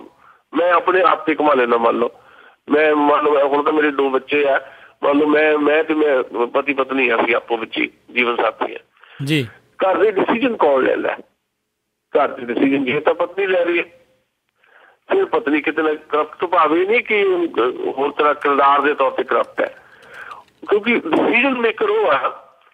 ਪਤਨੀ ਨੇ ਫਿਰ ਜਿਹੜੇ ਡਿਸੀਜ਼ਨ ਲੈਣੇ ਆ ਉਹਦੇ ਹੱਥ 'ਚ ਸਾਰਾ ਕੁਝ, ਤੇ ਬਹੁਤ ਸਾਰੇ ਡਿਸੀਜ਼ਨ ਉਹ ਗਲਤ ਲੈ ਗਈ, ਤੇ ਗਲਤ ਡਿਸੀਜ਼ਨ ਦੇ ਵਿੱਚ ਵੀ ਕਰਪਸ਼ਨ ਹੁੰਦੀ ਹੈ। ਮਨ ਦੇ ਵਿੱਚ ਕਰਪਸ਼ਨ ਸਿੱਧੀ ਨਹੀਂ ਹੁੰਦੀ ਵੀ ਕਰਪਸ਼ਨ ਤੁਸੀਂ ਕਿਤੋਂ ਪੈਸੇ ਲੈ ਲਏ। ਜਦੋਂ ਮਨ ਕਰਪਟ ਹੁੰਦਾ, ਮਨ, ਉਹ ਜਿਹੜਾ ਸੱਤਾ ਦਾ ਪ੍ਰਾਇਮਰੀ ਯੂਨਿਟ ਉਹਦੇ 'ਚ ਵੀ ਹੁੰਦਾ। ਜੇ ਪਤੀ ਦੇ ਕੋਲ ਸੱਤਾ ਹੈ ਤਾਂ ਉਹ ਕਰਪਟ ਹੈ। ਬਹੁਤ ਸਾਰੇ ਡਿਸੀਜ਼ਨ ਏਦਾਂ ਦੇ ਲੈਂਦਾ ਜਿਹਨੂੰ ਉਹਨੂੰ ਪਤਾ ਹੁੰਦਾ ਗਲਤ ਹੈ ਜੀ। ਮੇਰੀ ਪਤਨੀ ਦੇ ਖਿਲਾਫ ਜਾ ਰਹੇ ਡਿਸੀਜ਼ਨ, ਉਹਦੇ ਬਾਵਜੂਦ ਵੀ ਹੋ ਜਾਂਦਾ। ਸੋ ਮੈਂ ਗੱਲ ਇਸ ਐਂਗਲ ਤੋਂ ਕਰਨੀ ਚਾਹੁੰਦਾ ਵੀ ਜਿਹੜਾ ਕੋਲ ਸੱਤਾ ਹੁੰਦੀ ਉਹ ਕਰਪਟ ਹੁੰਦੇ ਲਾਜ਼ਮੀ ਕਰਪਟ ਹੁੰਦੇ। ਕਿਸੇ ਵੀ ਅਦਾਰੇ ਦੀ ਚਰਚਾ ਕਰ ਲਓ ਤੁਸੀਂ, ਜਿਹੜਾ ਅਦਾਰੇ ਦਾ ਹੈਡ ਹੋਊਗਾ, ਸਾਰੇ ਲੋਕ ਜਿਹੜੇ ਥੱਲੇ ਕੰਮ ਕਰਨ ਵਾਲੇ ਉਹ ਸਾਹਮਣੇ ਤਾਂ ਸਿਰ ਝੁਕਾਉਣਗੇ, ਪਿੱਠ ਪਿੱਛੇ ਉਹ ਜਦੋਂ ਦਫ਼ਤਰੋਂ ਬਾਹਰ ਹੋਏਗਾ ਤੇ ਉਹ ਅਦਾਰੇ ਦੇ ਹੈਡ ਨੂੰ ਉਹ ਅਸਭਿਅਕ ਭਾਸ਼ਾ 'ਚ ਗਾਲਾਂ ਤੱਕ ਕੱਢਣ ਚਲ ਜਾਂਦੇ ਆ। ਉਹਨੂੰ ਲੱਗਦਾ ਇਹ ਬੰਦਾ ਕਰਪਟ ਹੈ। ਇਹਦੀ ਸਰਕਾਰ ਜੇ ਕਾਂਗਰਸ ਦੀ ਜ਼ਿਆਦਾ ਸਮਾਂ ਰਹੀ ਹੈ, ਉਹ ਲਾਜ਼ਮੀ ਤੌਰ ਤੇ ਉਹਨਾਂ ਨੇ ਕਰਪਸ਼ਨ ਬਹੁਤ ਕੀਤੀ ਹੈ। ਤੇ ਕਰਪਸ਼ਨ ਹੀ ਉਹਨਾਂ ਦੀ ਸਰਕਾਰ ਜਿਹੜੀ ਹੈ ਜਾਣ ਦੇ ਵਿੱਚ ਇੱਕ ਕਾਰਨ ਬਣੀ ਹੈ। ਪਿਛਲੀ ਸਰਕਾਰ ਜਿਹੜੀ ਗਈ ਹੈ, ਦੇਸ਼ 'ਚ ਸਭ ਤੋਂ ਵੱਡੇ ਜਿਹੜੇ ਘੁਟਾਲੇ ਆ ਕਾਂਗਰਸ ਦੀ ਅਗਵਾਈ 'ਚ ਜਿਹੜੀ ਸਰਕਾਰ ਸੀ ਉਸ ਦੌਰਾਨ ਹੋਏ ਆ। ਸੋ ਬਲੈਕ ਮਨੀ ਦੇ ਇਸ਼ੂ ਦੇ ਉੱਤੇ ਥੋੜੇ ਬਹੁਤ ਫਰਕ ਦੇ ਨਾਲ ਸਾਰੇ ਹੀ ਹਮਾਮ 'ਚ ਲੰਘੇ ਆ। ਹੁਣ ਸੁਪਰੀਮ ਕੋਰਟ ਨਾ ਹੋਵੇ ਤਾਂ ਸ਼ਾਇਦ ਇਹ ਗੱਲ ਨਾ ਹੀ ਨਾ ਹੋਣੀ। ਇਸੇ ਕਰਕੇ ਨਾ ਜਿਹੜੇ 8 ਦੱਸੇ ਉਹਦੇ ਵਿੱਚੋਂ ਵੀ ਜਿਹੜੇ ਕਾਰੋਬਾਰੀ 2 ਦੱਸੇ, ਬਾਕੀ ਕੰਪਨੀ ਹੈ, ਤੇ ਉਹਦੇ ਵਿੱਚੋਂ ਵੀ ਅਸੀਂ ਖਬਰਾਂ ਤੁਹਾਡੇ ਨਾਲ ਸਾਂਝੇ ਕਰ ਚੁੱਕੇ ਹਾਂ। ਰਾਧਾ ਨਾਂ ਦੀ ਜਿਹੜੀ ਔਰਤ ਹੈ, ਜਿਹੜੀ ਇੱਕ ਕੰਪਨੀ ਦੀ ਮਾਲਕ ਹੈ, ਉਹਨੇ ਬੀਜੇਪੀ ਨੂੰ ਵੀ ਉਹਨੇ ਫੰਡ ਦਿੱਤੇ ਹੈ। ਬੀਜੇਪੀ ਨੂੰ ਸਗੋਂ ਜ਼ਿਆਦਾ ਦਿੱਤੇ ਹੈ ਜੀ। ਤੇ 9 ਵਾਰ ਬੀਜੇਪੀ ਨੂੰ ਫੰਡ ਦਿੱਤੇ ਹੈ, ਚੰਦਾ ਦਿੱਤਾ, 3 ਵਾਰ ਕਾਂਗਰਸ ਨੂੰ। ਹੁਣ ਸਿਆਸਤਦਾਨ ਦਾ ਕਿਸੇ ਨੂੰ ਨਾਂ ਨਹੀਂ ਦੱਸਿਆ। ਖੁਦ ਸਰਕਾਰ ਨੇ ਕਿਹਾ ਸੀ 136 ਨਾਂ ਦੱਸਾਂਗੇ, ਤੇ ਕਾਂਗਰਸ ਤੇ ਥੋੜੀ ਸੂਈ ਰੱਖੀ ਸੀ ਅਰੁਣ ਜੇਤਲੀ ਹੋਰਾਂ ਨੇ ਵੀ ਜੇ ਸਾਰੇ ਨਾਂ ਦੱਸਦੇ ਜੀ ਕਾਂਗਰਸੀ ਸ਼ਰਮਿੰਦਾ ਹੋਣਗੇ। ਕਾਂਗਰਸ ਵਾਲੇ ਕਹਿੰਦੇ ਵੀ ਤੁਸੀਂ ਏਦਾਂ ਕਰੋ, ਸਾਰੇ ਨਾਂ ਦੱਸੋ, ਬਲੈਕ ਮਨੀ ਦੀ ਗੱਲ ਕਰੋ, ਸਾਨੂੰ ਬਲੈਕਮੇਲ ਨਾ ਕਰੋ। ਉਹਦੇ ਬਾਵਜੂਦ ਸਿਰਫ 8 ਨਾਂ ਦੱਸਿਆ। ਕਾਂਗਰਸ ਵਾਲੇ ਕਹਿੰਦੇ ਸੀ 800 ਦੱਸੋ, ਜਿਹੜੇ 800 ਨਾਂ ਆ, 8 ਨਾਂ ਦੱਸੇ, ਇੱਕ ਵੀ ਸਿਆਸਤਦਾਨ ਨੂੰ। ਸੁਪਰੀਮ ਕੋਰਟ ਨੇ ਬੜਾ ਸਖਤ ਸਟੈਂਡ ਲਿਆ। ਕੱਲ ਸੁਪਰੀਮ ਕੋਰਟ ਨੇ ਕਿਹਾ ਵੀ ਸਰਕਾਰ ਕਰ ਕੀ ਰਹੀ ਹੈ, ਜੇ ਸਰਕਾਰ ਨੇ ਇਸੇ ਸਪੀਡ ਨਾਲ ਚੱਲਣਾ ਤਾਂ ਕਦੇ ਵੀ ਬਲੈਕ ਮਨੀ ਜਿਹੜਾ ਲੋਕਾਂ ਦੇ ਉਹਨਾਂ ਨਾ ਕਦੇ ਵੀ ਸਾਹਮਣੇ ਨਹੀਂ ਆਉਣਗੇ। ਜੀ ਜੀ ਅੱਜ ਦੱਸੇ, ਅੱਜ ਭਾਰਤ ਸਰਕਾਰ ਦੱਸੇ ਵੀ ਕਿਹੜੇ ਕਿਹੜੇ ਨਾਂ ਆ, ਸਾਰੇ ਨਾਂ ਦੱਸੇ। ਤੇ ਹੁਣ ਤਾਜ਼ਾ ਖਬਰ ਇਹ ਹੈ ਵੀ 500 ਨਾਂ ਹੈਗੇ ਆ ਸਰਕਾਰ ਦੇ ਕੋਲ, ਵਿਦੇਸ਼ਾਂ ਤੋਂ 500 ਨਾਂ ਮਿਲੇ ਹੈ, ਤੇ ਸਰਕਾਰ ਨੂੰ ਬੜੀ ਨਮੋਸ਼ੀ ਝੱਲਣੀ ਪੈ ਰਹੀ ਹੈ ਵੀ ਉਹ ਨਾਂ ਕਿਉਂ ਲੁਕੋਏ ਹੈ। ਤੇ ਅੱਜ ਸਰਕਾਰ ਰਾਜ਼ੀ ਹੋਈ ਹੈ ਜਦੋਂ ਸੁਪਰੀਮ ਕੋਰਟ ਨੇ ਝਾੜ ਪਾਈ ਹੈ। ਅੱਜ ਸਰਕਾਰ ਸੁਪਰੀਮ ਕੋਰਟ ਦੇ ਵਿੱਚ ਉਹ ਬਾਕੀ ਨਾਂ ਦੱਸਣ ਜਾ ਰਹੀ ਹੈ। ਉਸ ਤੋਂ ਬਾਅਦ ਬਹੁਤੇ ਖੁਲਾਸੇ ਹੋਣਗੇ ਕੌਣ ਕਿੰਨਾ ਕੁ ਜ਼ਿਆਦਾ ਇਸ ਕਰਪਸ਼ਨ ਦੇ ਤਲਾਅ ਦੇ ਵਿੱਚ ਜਿਹੜਾ ਡੁੱਬਿਆ ਹੋਇਆ ਹੈ। ਕੇਂਦਰ ਸਰਕਾਰ ਜਿਹੜੀ ਹੈ ਬਹਾਨੇ ਬਣਾ ਰਹੀ ਸੀ ਲਗਾਤਾਰ, ਕੇਂਦਰ ਇਹ ਦਲੀਲ ਦੇ ਰਹੀ ਸੀ, ਉਹ ਕੇਂਦਰ ਸਰਕਾਰ ਜਿਹੜੀ ਬਲੈਕ ਮਨੀ ਦਾ ਇਸ਼ੂ ਉਠਾ ਕੇ ਸੱਤਾ ਚਾਹੀ ਹੈ ਬੀਜੇਪੀ ਆਏ, ਜਿਹੜੇ ਕਹਿੰਦੇ ਸੀ 100 ਦਿਨ 'ਚ ਬਲੈਕ ਮਨੀ ਸਾਰੀ ਵਾਪਸ ਲੈ ਆਵਾਂਗੇ, ਉਹ ਹੁਣ ਇਹ ਦਲੀਲ ਦੇ ਰਹੀ ਸੀ ਕੋਰਟ ਦੇ ਵਿੱਚ ਵੀ ਵਿਦੇਸ਼ਾਂ 'ਚ ਪੈਸਾ ਰੱਖਣਾ ਕ੍ਰਾਈਮ ਨਹੀਂ, ਸੰਵਿਧਾਨ 'ਚ ਸਾਰਿਆਂ ਨੂੰ ਆਪਣੀ ਪ੍ਰਾਈਵੇਸੀ ਦਾ ਅਧਿਕਾਰ ਦਿੱਤਾ ਗਿਆ ਜੀ। ਇਹ ਕਹਿ ਰਹੀ ਸੀ ਸੈਂਟਰ ਗੌਰਮੈਂਟ, ਉਹ ਸੈਂਟਰ ਗੌਰਮੈਂਟ ਨਰਿੰਦਰ ਮੋਦੀ ਦੀ ਸਰਕਾਰ ਜਿਹੜੇ ਕਹਿੰਦੇ ਸੀ 100 ਦਿਨ 'ਚ ਲੈ ਆਵਾਂਗੇ। ਕੋਰਟ ਨੇ ਕਿਹਾ ਕਿ ਤੁਸੀਂ ਵਿਦੇਸ਼ਾਂ 'ਚ ਬੈਂਕਾਂ 'ਚ ਖਾਤਾ ਖੁਲਾਉਣ ਵਾਲਿਆਂ ਦੀ ਢਾਲ ਕਿਉਂ ਕਰ ਰਹੇ ਹੋ? ਇਹ ਤਾਂ ਸਪੈਸ਼ਲ ਇਨਵੈਸਟੀਗੇਸ਼ਨ ਟੀਮ ਦੇਖੂਗੀ ਕਿਹੜੇ ਅਧਿਕਾਰ ਕਿਹਦੇ ਕਿੰਨੇ ਆ, ਜਾਂ ਕੋਰਟ ਦੇਖੂ, ਤੁਸੀਂ ਨਾ ਦੱਸੋ। ਤਾਂ ਅੱਜ ਨਾ ਦੱਸੇ ਜਾ ਰਹੇ ਆ। ਦੂਜੀ ਗੱਲ ਰਾਮਦੇਵ ਦੀ ਤੁਸੀਂ ਗੱਲ ਕੀਤੀ ਹੈ, ਇਹ ਸਾਰੇ RSS ਦੇ ਮਦਾਰੀ ਸੀਗੇ, ਉਹਨਾਂ ਨੇ ਆਪਣਾ ਮਦਾਰ ਪੂਰਾ ਕਰ ਲਿਆ ਤੇ ਹੁਣ ਕੋਈ ਕਿਤੇ ਦਿਖਾਈ ਨਹੀਂ ਦੇ ਰਿਹਾ। ਅੱਜ ਨਜ਼ਾਰੇ ਦਾ ਬਿਆਨ ਜ਼ਰੂਰ ਆਇਆ ਪਰ ਉਹ ਵੀ ਬਿਆਨ ਤੱਕ ਹੀ ਸੀਮਤ ਹੈ। ਉਹਨਾਂ ਦੀ ਕੋਈ ਹੁਣ ਕੋਈ ਭਾਰਤ ਦੇ ਵਿੱਚ ਕੋਈ ਵੱਡੀ ਕੰਪੇਨ ਖੜੀ ਕਰ ਦੇਣਗੇ ਇੱਦਾਂ ਦੀ ਕੋਈ ਸੰਭਾਵਨਾ ਨਹੀਂ ਜੀ। ਤੇ ਅਗਲੀ ਜਿਹੜੀ ਆਪਾਂ ਗੱਲ ਕਰਦੇ ਹਾਂ ਮਹਾਰਾਸ਼ਟਰ ਨੂੰ ਲੈ ਕੇ, ਜਿੱਥੇ ਕਿ ਮੁੱਖ ਮੰਤਰੀ ਦਾ ਜਿਹੜਾ ਐਲਾਨ ਆ ਉਹ ਜਲਦ ਹੀ ਮੈਨੂੰ ਲੱਗਦਾ ਆ ਹੋ ਜਾਣਾ ਆ, ਤੇ ਸ਼ਿਵ ਸੈਨਾ ਹੁਣ ਆਪਣੇ ਗੋਡਿਆਂ ਤੇ ਆ। ਹੁਣ ਉਹ ਹਰ ਇੱਕ ਗੱਲ ਮੰਨਣ ਨੂੰ ਤਿਆਰ ਆ ਜੋ ਕਿ ਪਹਿਲੋਂ ਇੱਦਾਂ ਕਰ ਰਹੀ ਸੀ ਵੀ ਸਾਡੇ ਤੋਂ ਬਗੈਰ ਜਿੱਦਾਂ ਇਹਨਾਂ ਦੀ ਗੱਡੀ ਨਹੀਂ ਚੱਲਣੀ। ਸ਼ਿਵ ਸੈਨਾ ਨੂੰ ਇਹ ਅਹਿਸਾਸ ਹੋ ਗਿਆ ਕਿ ਹੁਣ ਜਿਸ ਤਰ੍ਹਾਂ ਦੀ ਰਾਜਨੀਤੀ ਉਹ ਚਾਹੁੰਦੇ ਸੀ ਮਹਾਰਾਸ਼ਟਰ ਛੋੜੀ ਨਹੀਂ, ਕਿਉਂਕਿ ਸ਼ਿਵ ਸੈਨਾ ਦੇ ਚੀਫ ਜਿਹੜੇ ਉਧਵ ਠਾਕਰੇ ਤਾਂ ਆਪਣੇ ਆਪ ਨੂੰ CM ਮੰਨੀ ਬੈਠੇ ਸੀ, ਸੀਟਾਂ BJP ਨੂੰ ਘੱਟ ਗਈਆਂ। ਇਸ ਕਰਕੇ ਜਦੋਂ ਉੱਥੇ NCP ਨੇ ਜਦੋਂ ਸਪੋਰਟ ਕਰਤੀ ਇਹ ਕਹਿ ਕੇ ਸ਼ਰਦ ਪਵਾਰ ਨੇ ਵੀ ਅਸੀਂ ਬਿਨਾਂ ਸ਼ਰਤ ਮੈਚ ਦੇ ਰਹੇ, ਉਸ ਤੋਂ ਬਾਅਦ ਸ਼ਿਵ ਸੈਨਾ ਨੂੰ ਅਹਿਸਾਸ ਹੋਇਆ ਕਿ ਸਾਡੇ ਹੱਥੋਂ ਸਾਰਾ ਕੁਝ ਨਿਕਲ ਜਾਣਾ। ਸੋ ਸ਼ਿਵ ਸੈਨਾ ਹੁਣ ਗੋਡਿਆਂ ਪੜਦੇ ਤੇ ਕਹਿੰਦੀ ਜਿਹਨੂੰ ਮਰਜ਼ੀ ਬਣਾ ਲਓ ਮੁੱਖ ਮੰਤਰੀ, ਅਸੀਂ ਤਾਂ ਜੀ ਹਮਾਇਤ ਕਰਾਂਗੇ। ਥੋੜੀ ਸੌਦੇਬਾਜ਼ੀ ਉਹਨੇ ਕਰਨੀ ਆ ਮੰਤਰੀਆਂ ਦੇ ਹਿਸਾਬ ਨਾਲ ਵੀ, ਉਹ 11 ਮੰਤਰੀ 14 ਮੰਤਰੀ ਚਾਹੁੰਦੇ ਆ, BJP ਵਾਲੇ 9-10 ਦੇਣਗੇ ਮੰਤਰੀ। ਤਾਂ ਅੱਜ ਖਬਰ ਆ ਗਈ ਹੈ ਕਿ ਤੁਸੀਂ ਖਬਰ ਸੁਣੀ ਲਈ ਆ ਵੀ ਮਹਾਰਾਸ਼ਟਰ ਦੇ ਵਿੱਚ ਦੇਵੇਂਦਰ ਫਡਨਵੀਸ ਜਿਹੜੇ ਆ ਉਹ ਭਾਰਤੀ ਜਨਤਾ ਪਾਰਟੀ ਦੇ ਪਹਿਲੇ ਮੁੱਖ ਮੰਤਰੀ ਜਿਹੜੇ ਆ ਬਣਾ ਦਿੱਤੇ ਜਾਣਗੇ। ਅੱਜ 31 ਅਕਤੂਬਰ ਨੂੰ ਸ਼ਾਮੀ 4 ਵਜੇ ਉਹਨਾਂ ਨੇ ਸਹੁੰ ਚੁੱਕਣੀ ਹੈ। ਸੋ ਨਿਤਿਨ ਗਡਕਰੀ ਜਿਹੜੇ ਚਾਹੁੰਦੇ ਸੀ ਵੀ ਮੁੱਖ ਮੰਤਰੀ ਸ਼ਾਇਦ ਨਿਤਿਨ ਗਡਕਰੀ ਬਣ ਗਏ, ਉਹ ਚੈਪਟਰ ਕਲੋਜ਼ ਹੋ ਗਿਆ। ਯੰਗ ਦੇਵੇਂਦਰ ਫਡਨਵੀਸ ਜਿਹੜੇ ਆ ਲਗਭਗ 45 ਸਾਲ ਦੇ ਆ, ਉਹ ਮਹਾਰਾਸ਼ਟਰ ਦੇ ਨਵੇਂ ਮੁੱਖ ਮੰਤਰੀ ਬਣਨ ਜਾ ਰਹੇ ਆ ਤੇ ਸ਼ਿਵ ਸੈਨਾ ਆਪਣੀ ਮਜਬੂਰੀ ਦੇ ਵਿੱਚ ਭਾਰਤੀ ਜਨਤਾ ਪਾਰਟੀ ਦਾ ਸਾਥ ਦੇਣ ਨੂੰ ਤਿਆਰ ਹੈ ਜੀ। ਤੇ ਜਾਣ ਤੋਂ ਪਹਿਲਾਂ ਇੱਕ ਜਿਹੜੀ ਆਪਾਂ ਜ਼ਰੂਰ ਗੱਲ ਕਰਦੇ ਹਾਂ ਵੀ ਜਿੱਥੇ ਜਿੱਥੇ ਵੀ ਅਮਿਤ ਸ਼ਾਹ ਜਾਂਦੇ ਆ ਉੱਥੇ ਕਿਤੇ ਨਾ ਕਿਤੇ ਜਿਹੜਾ ਤਣਾਅਪੂਰਨ ਮਾਹੌਲ ਬਣ ਜਾਂਦਾ ਆ। ਇੱਦਾਂ ਦੀ ਹੀ ਜਿਹੜੀ ਆਪਾਂ ਨੂੰ ਗੱਲ ਜਿਹੜੀ ਦੇਖਣ ਨੂੰ ਮਿਲੀ ਤਰਲੋਕਪੁਰੀ ਦੇ ਵਿੱਚ ਦਿੱਲੀ 'ਚ। ਮਸਲਾ ਇਹ ਆ ਵੀ ਨੈਸ਼ਨਲ ਪ੍ਰੈਜ਼ੀਡੈਂਟ ਨੇ ਭਾਰਤੀ ਜਨਤਾ ਪਾਰਟੀ ਨੇ ਜੀ ਤੇ ਉਹਨੂੰ ਆਪਣੇ ਤਰੀਕੇ ਨਾਲ ਕੰਮ ਕਰ ਰਹੇ ਨੇ। ਤੇ ਅਸਲ ਦੇ ਵਿੱਚ ਜਿਹੜੀ ਮੈਂ ਗੱਲ ਉਭਾਰੀ ਸੀ ਪਿਛਲੇ ਪ੍ਰੋਗਰਾਮਾਂ 'ਚ ਵੀ ਮੈਂ ਲਗਾਤਾਰ ਇਹ ਗੱਲ ਥੋੜ੍ਹੀ ਅੱਗੇ ਲਿਆਉਣ ਦੀ ਕੋਸ਼ਿਸ਼ ਕਰ ਰਿਹਾ। ਇਹ ਸਰਕਾਰ ਜਿਹੜੀ ਹੈ ਭਾਰਤੀ ਜਨਤਾ ਪਾਰਟੀ ਦੀ ਜਿਹੜੀ ਹੈ ਇਹ ਅਸਲ ਦੇ ਵਿੱਚ ਇਹਦੀ ਸਾਰੀ ਜਿਹੜੀ ਯੋਜਨਾਬੰਦੀ ਹੈ ਅਮਿਤ ਸ਼ਾਹ ਜਿਹੜੇ ਕਰ ਰਹੇ ਆ ਉਹ RSS ਦੇ ਏਜੰਡੇ ਨੂੰ ਜਿਹੜਾ ਅੱਗੇ ਲੈ ਕੇ ਜਾ ਰਹੇ ਆ ਜੀ। RSS ਨੇ ਅਮਿਤ ਸ਼ਾਹ ਨੂੰ ਵੀ ਤੇ ਬਾਕੀ ਨਰਿੰਦਰ ਮੋਦੀ ਦੇ ਮੰਤਰੀਆਂ ਨੂੰ ਆਪਣਾ ਏਜੰਡਾ ਬਿਲਕੁਲ ਸਾਫ਼ ਕਰ ਦਿੱਤਾ ਹੈ। ਰਾਸ਼ਟਰੀ ਸਵੈਮ ਸੇਵਕ ਸੰਘ ਜਿਹੜਾ ਆਪਣੀ ਵਿਚਾਰਧਾਰਾ ਦੀ ਝਲਕ ਜਿਹੜੀ ਹੈ ਕੇਂਦਰ ਸਰਕਾਰ ਦੀਆਂ ਨੀਤੀਆਂ 'ਚ ਦੇਖਣੀ ਚਾਹੁੰਦਾ ਉਹਦੇ ਲਈ ਉਹ ਕੇਂਦਰੀ ਮੰਤਰੀਆਂ ਦਾ ਜਿਹੜਾ ਗਰੁੱਪ ਦੇ ਵਿੱਚ ਜਿਹੜਾ ਬਕਾਇਦਾ ਡਾਇਲੋਗ ਜਿਹੜਾ ਕਰਵਾ ਕੇ ਉਹਨੂੰ ਪਰਖ ਰਿਹਾ ਤੇ ਅਮਿਤ ਸ਼ਾਹ ਜਿਹੜੇ ਉਹ ਸਾਰੇ ਏਜੰਡੇ ਨੂੰ ਅੱਗੇ ਵਧਾ ਰਿਹਾ ਤੇ ਇਹ ਗੱਲ ਲੋਕਾਂ ਨੂੰ ਪਤਾ ਲੱਗਦੀ ਜਾ ਰਹੀ ਹੈ। ਇਸ ਕਰਕੇ ਉਹ ਜਿੱਥੇ ਕਿਤੇ ਵੀ ਜਾਂਦੇ ਆ ਤੇ ਕੋਈ ਨਾ ਕੋਈ ਜਿਹੜੀ ਸਿਚੁਏਸ਼ਨ ਜਿਹੜੀ ਇਸ ਕਿਸਮ ਦੀ ਬਣ ਜਾਂਦੀ ਹੈ ਕਿਉਂਕਿ ਲੋਕਾਂ ਨੂੰ ਹੁਣ ਸਮਝ ਆਉਣ ਲੱਗੀ ਹੈ।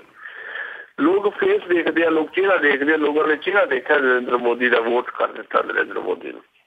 ਉਹ ਲੱਗਾ ਕਿ ਵਿਕਾਸ ਪੁਰਸ਼ ਜਿਹੜਾ ਡਿਵੈਲਪਮੈਂਟ ਦਾ ਨਾਰਾ ਜਿਹੜਾ ਹੈ ਸ਼ਾਇਦ ਦੇਸ਼ ਦਾ ਭਲਾ ਕਰੇਗਾ।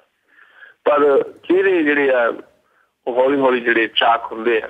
ਸੋ ਅਮਿਤ ਸ਼ਾਹ ਤੇ ਨਰਿੰਦਰ ਮੋਦੀ ਦੀ ਜੋੜੀ ਜਿਹੜੀ ਹੈ ਭਾਰਤ ਦੇ ਵਿੱਚ RSS ਦੀ ਜਿਹੜੀ ਵਿਚਾਰਧਾਰਾ ਹੈ ਉਹਨੂੰ ਇਨਬਿਲ ਲਾਗੂ ਕਰਨ ਦੇ ਯਤਨ ਵਜੋਂ ਸਾਰੇ ਦੇਸ਼ ਜਦੋਂ ਜਾਂਦੇ ਆ ਤੇ ਖਾਸ ਤੌਰ ਤੇ ਅਮਿਤ ਸ਼ਾਹ ਜਿਹੜੇ ਆ ਤੇ ਉਹਨਾਂ ਦੇ ਇਰਾਦਿਆਂ ਬਾਰੇ ਕੁਝ ਨਾ ਕੁਝ ਲੋਕਾਂ ਨੂੰ ਰਹਿੰਦੀ ਹੈ ਤੇ ਥੋੜਾ ਬਹੁਤ ਜਿਹੜੀ ਹੈ ਇਸ ਤਰ੍ਹਾਂ ਦੇ ਤਰ੍ਹਾਂ ਦੀਆਂ ਸਥਿਤੀਆਂ ਜਿਹੜੀਆਂ ਬਣਦੀਆਂ। ਜੀ ਜੀ ਤੇ ਬਹੁਤ ਬਹੁਤ ਧੰਨਵਾਦ ਕਰਦੇ ਹਾਂ ਬਲਤੇਜ ਪੰਨੂ ਜੀ, ਤੁਸੀਂ ਅੱਜ ਸਾਡੇ ਨਾਲ ਜੁੜੇ ਤੇ ਜਿਹੜੀਆਂ ਖਬਰਾਂ ਹੈ ਉਹਨਾਂ ਦੀ ਗਹਿਰਾਈ ਤੱਕ ਜਾਣ ਦੀ ਕੋਸ਼ਿਸ਼ ਕੀਤੀ। ਬਹੁਤ ਸ਼ੁਕਰੀਆ। ਅਗਲੇ ਬੁਲੇਟਿਨ ਤੱਕ ਲਈ ਬਹੁਤ ਬਹੁਤ ਧੰਨਵਾਦ ਤੇ ਸਤਿ ਸ਼੍ਰੀ ਅਕਾਲ। ਮਿਹਰਬਾਨੀ, ਸ਼ੁਕਰੀਆ ਜੀ। ਤੇ ਸਰੋਤਿਓ ਇੱਥੇ ਅੱਜ ਦਾ ਪ੍ਰੋਗਰਾਮ ਖਬਰ ਤੇ ਨਜ਼ਰ ਸਮਾਪਤ ਹੁੰਦਾ ਹੈ। ਅਗਲੇ ਪ੍ਰੋਗਰਾਮ ਤੱਕ ਲਈ ਤੁਹਾਡੇ ਤੋਂ ਇਜਾਜ਼ਤ ਮੰਗਦੇ ਹਾਂ। ਮੇਰੇ ਵੱਲੋਂ ਵੀ ਆਪ ਜੀ ਨੂੰ ਬਹੁਤ ਪਿਆਰ ਸਤਿਕਾਰ ਸਹਿਤ ਦੋਨੋਂ ਜੋੜ ਕੇ ਨਿੱਘੀ ਜਿਹੀ ਸਤਿ ਸ਼੍ਰੀ ਅਕਾਲ। ਜਿਉਂਦੇ ਵਾਸਤੇ ਰਹੋ, ਖੇਲਦੇ ਰਹੋ ਤੇ ਸੁਣਦੇ ਰਹੋ ਪੰਜਾਬੀ ਰੇਡੀਓ USA।